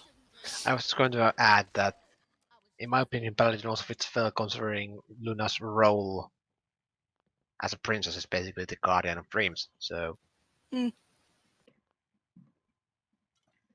also could fit the. And if I don't know. I would have argued a 5th edition D&D term would be to call her a champion, because I don't think that she's not I wouldn't say that she's a particularly venerated figure compared to, say, Celestia. Mhm. Sure, she's definitely a god of this world and would be worthy of a level of what's the right word? Of worship. That's beyond doubt in my mind. But I would strictly argue that Military sites are like how can I put it? pick out something nice. That her religious part of it is a minor concern compared to other potential concerns about her. So I would point out that Oath of the Watchers, I know, Unearthed Arcana, but Oath of the Watchers from Paladin's list fits Luna to a fucking T. I am not well versed in that book. Paladin who vow the Earth of the Watchers seek to protect the mortal realm from predation of extraplanar creatures, many of which can lay waste to mortal soldiers. Thus the Watchers hone their minds, spirits and bodies to be the ultimate weapons against such threats. Blah blah blah blah blah blah. So basically, they're the Men in Black of the D&D world. Basically, but their spells. Paladin level 3, Alarm, Chromatic Orb, Augury, Moonbeam, Counterspell, Non-Detection, Hour of Purity, Banishment, Hold Monster, and Hello. Paladin level, from level 3 to 17.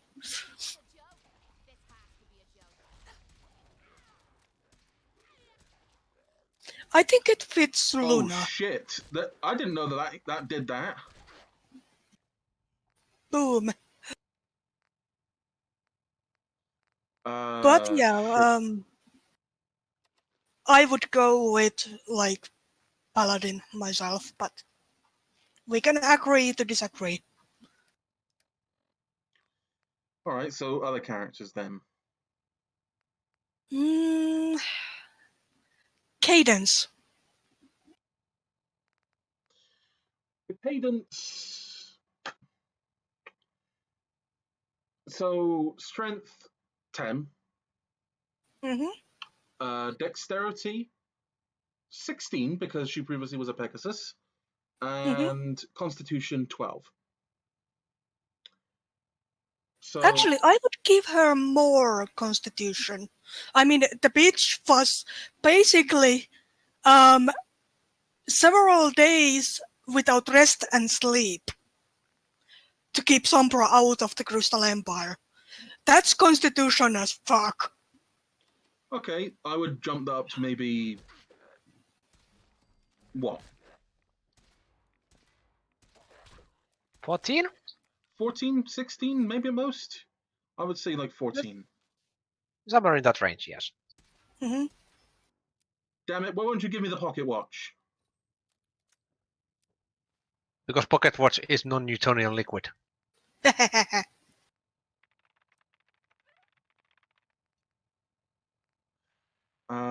Fuck. What perk to take? Cadence wisdom, I don't think. She's not particularly wise, but then again, she's not particularly unwise Dumb either. Yeah, So I'd say like 12, because she clearly takes good advice from others and surrounds herself with people who are competent. And I would say that she is someone who knows how to temper herself. You know, Cadence's breathing technique, basically. She's not particularly smart either. I'd like to say she's like 12, 14. Pretty unremarkable 10 charisma out of the wazoo. Yeah, I would say that she has a comparable charisma to Celestia, so 20. Class. I would honestly put either Bard or Druid. I would have gone for Sorcerer. Ooh. I honestly was thinking Bard, but then thought about I Probably was not basically thinking bard, the orator bard, yes, not yes, the singing kind. I also think the sorcerer works as well, especially when it comes to.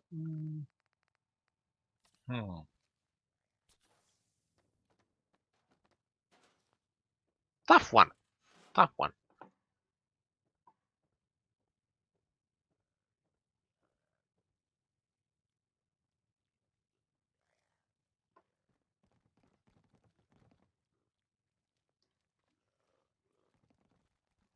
Well, I can see the sorceress as well, or sorcerer. Yeah, raw magic, unexplained powers. Okay, let's go to the villain side then. Not picking my favorite immediately. Your husbando. Yes, my evil horse bando. My position is threatened. The zebra Be feels happy he's threatened. fictional. The Let's zebra's go with very Chrysalis threatened right now. instead. Let's go with Chrysalis, actually. Chrysalis. Ah. Okay. This is actually pretty easy for me. So I'm going to put her 12 strength, 12 dexterity, 14 constitution, wisdom 12, intelligence 18, charisma 16, and class warlock. Okay. Fits to the teal pretty damn well. Mhm. Especially the intelligence bit, because she comes up with pretty darn elaborate plans at times. She comes up with asinine plans. Asinine. Okay, fair enough. She comes up with plans with fucking back rooms to them that don't help you that much. Though I would say that, unlike Sombra, who is the kind of person who thinks ahead, Chrysalis doesn't. No, she She is often, tactically inflexible. yes, I see. So her plans basically are set to stone from the very beginning, and it has to go this and this and this and this and this way. Exactly Like the T you to saw work. that she was actually kind of surprised that she had the power to defeat Celestia in that one time. yes, Like it wasn't in her plan to even actually fight her. yeah. And I can kind of see Chrysalis as someone who basically, how to say it, kind of trips over her own hubris. Basically, So she trips up on her own dick because she thinks Yeah. too much of herself. Yeah, Yes, but that's a character trait rather than. better than a class trait. Yeah. Mm. So I can see Chrysalis kind of multi-class into a bard. Just a little. Perhaps. Just to get those sweet illusion and deception skills Yeah. to the Yeah. table.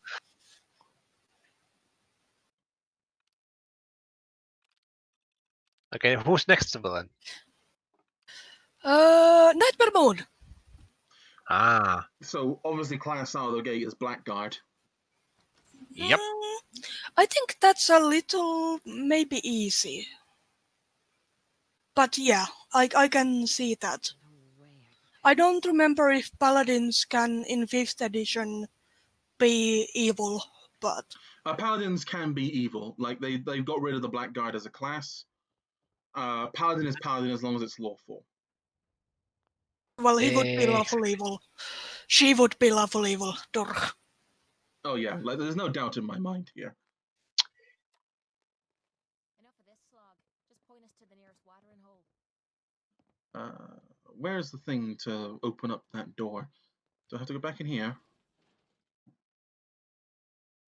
But yeah, stat-wise, I'm gonna go. She's gonna have much stronger physical stats than previously mentioned individuals. So I'm going to say 18 strength, 18 what's it called? Dexterity, 20 constitution, wisdom probably 12, intelligence about the same, charisma, she exudes like a dark charisma about her, so I'm going to say about a 14 maybe. Mm-hmm. And when it comes to 5th edition, she's probably paladin with the Oath of Vengeance. Yeah, that's a pretty obvious thing there for me. Mm-hmm. That it fits her like a T, because fight the greater evil, no mercy for the wicked, by any means necessary.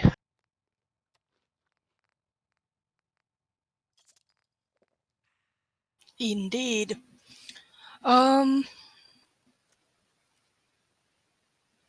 Okay.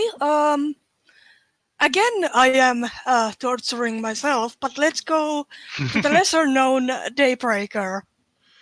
Again, there's a pretty much. I would go for the same base physical stats. So strength and dexterity and constitution all 18. Mm-hmm. Wisdom I'd put much higher because Celestia is. I wouldn't think that it would take a lot more to bring Celestia down, in my opinion. Mm-hmm. Yep. So that like wisdom 14 to 16?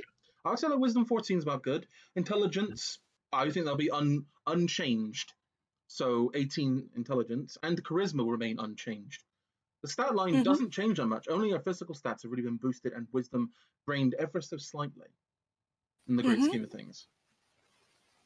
You know, strangely enough, I would perhaps make her a multi-class. Okay, what multi-class would you think? Barbarian. Barbarian or fighter. Like, add more of the physical presence. I can probably see that.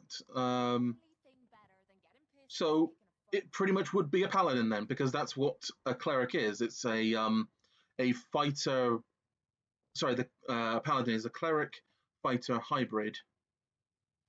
In the great scheme of things, it's an official, notable hybrid. Mm-hmm.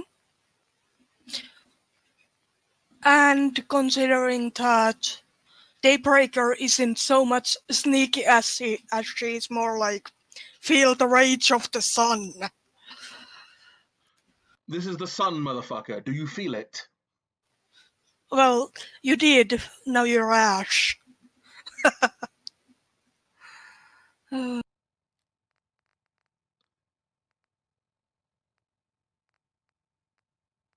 So yeah, like she's kind of. So she's a paladin, or a cleric fighter hybrid, would be or barbarian. Or barbarian. Because I can see her rage. Incandescent rage.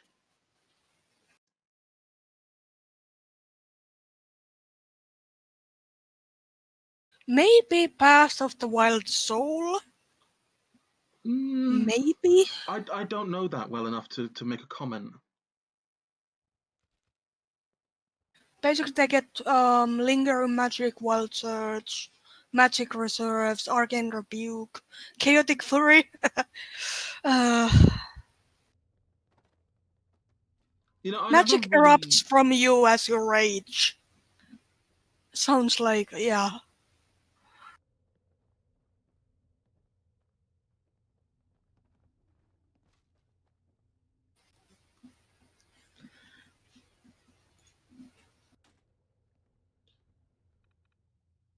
Sounds like a good combo. Anyway, I think I'm done at this place, and I think it's actually really close to where I think is a good place to end the stream. So let us head back to turning this quest for Bunker Hill, and I think it's a good place to end the stream there. All right. BG, are Shame you we still didn't here? get the It's Sombra. been very quiet lately. You can quickly toss the Sombra in if you can. Yeah, what would you take Sombra for in D&D? Okay, so I think he's definitely a hybrid class because he's definitely fightier than you'd think a wizard should be. Yeah, there's definitely wizard. Is So definitely one of the he's a studious things. caster so that's Yes. why we go with wizard for that one. I would take rogue maybe as the Actually, second one. I would go with this was something from D&D 4th edition, the one we don't talk about. Yeah. Okay. There was the class of warlord. Yes. Warlord, which was an awful lot of control spells, as well as being decent on the fighting ability. So combine that with a wizard, that is what I would go with there. So, stat line 16, 16, 16 in strength, dexterity, constitution. Yep. Wisdom, I don't think it's particularly wise as a character. I'd put it at 10. Yeah, and I always imagine Sombra isn't all that perceptive of certain things. Like, come on, he missed that Radiant Hope. I know, not canon, but fuck you. Wasn't a princess. Like, did you not notice the lack of wings? Oh! But anyway, intelligence 20. Yeah, definitely. And Charisma less so. Charisma, I would mean, say is he's intimidating, 15. but I'm gonna 15 on his intelligence, on his charisma. Sorry, because he's got a very strong force of personality and exudes this unnatural charisma, which I've mentioned before. But I don't think he's all that charismatic as a person. I think he's just very forceful as a person. Yes. Also more, he's a bit more broody and kind of, well, ruling this place actually sucks. It's lonely at the top.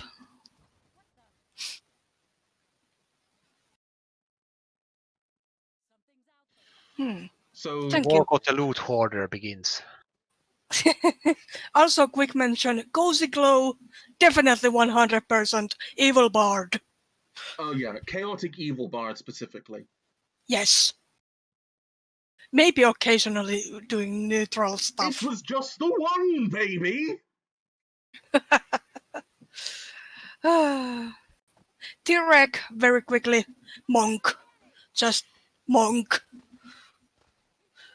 Maybe if you needed to add a little bit of, like, rogue in it Deb, for where the fuck you the going, Deb? sneakier Stop. parts. Why are you... What? There's a fight. Who is fucking shooting this place up? Oh no. Having to fight with while being overloaded. Oh no. Hey guys, I'm joining the fight. Just give me 20 minutes. I'm trying, guys. Who I'm is trying. this dude? Oh, it's a caravan worker. I do not give a shit. If a named caravan worker, Oh, it's now a... their family starves. Grenade. Oh, for fuck's sake! Boom! Boom, bitch! Get out the way! My knees, they break! What kind of a twat did that, though? And after that debacle, this has been Post-Apoc Horse Talk with your hosts, Gantages, and my co-host, BG. And tonight, our guests have been Sour and Waak. And until next time, don't loot hoard, guys. Just don't. It ain't good for you.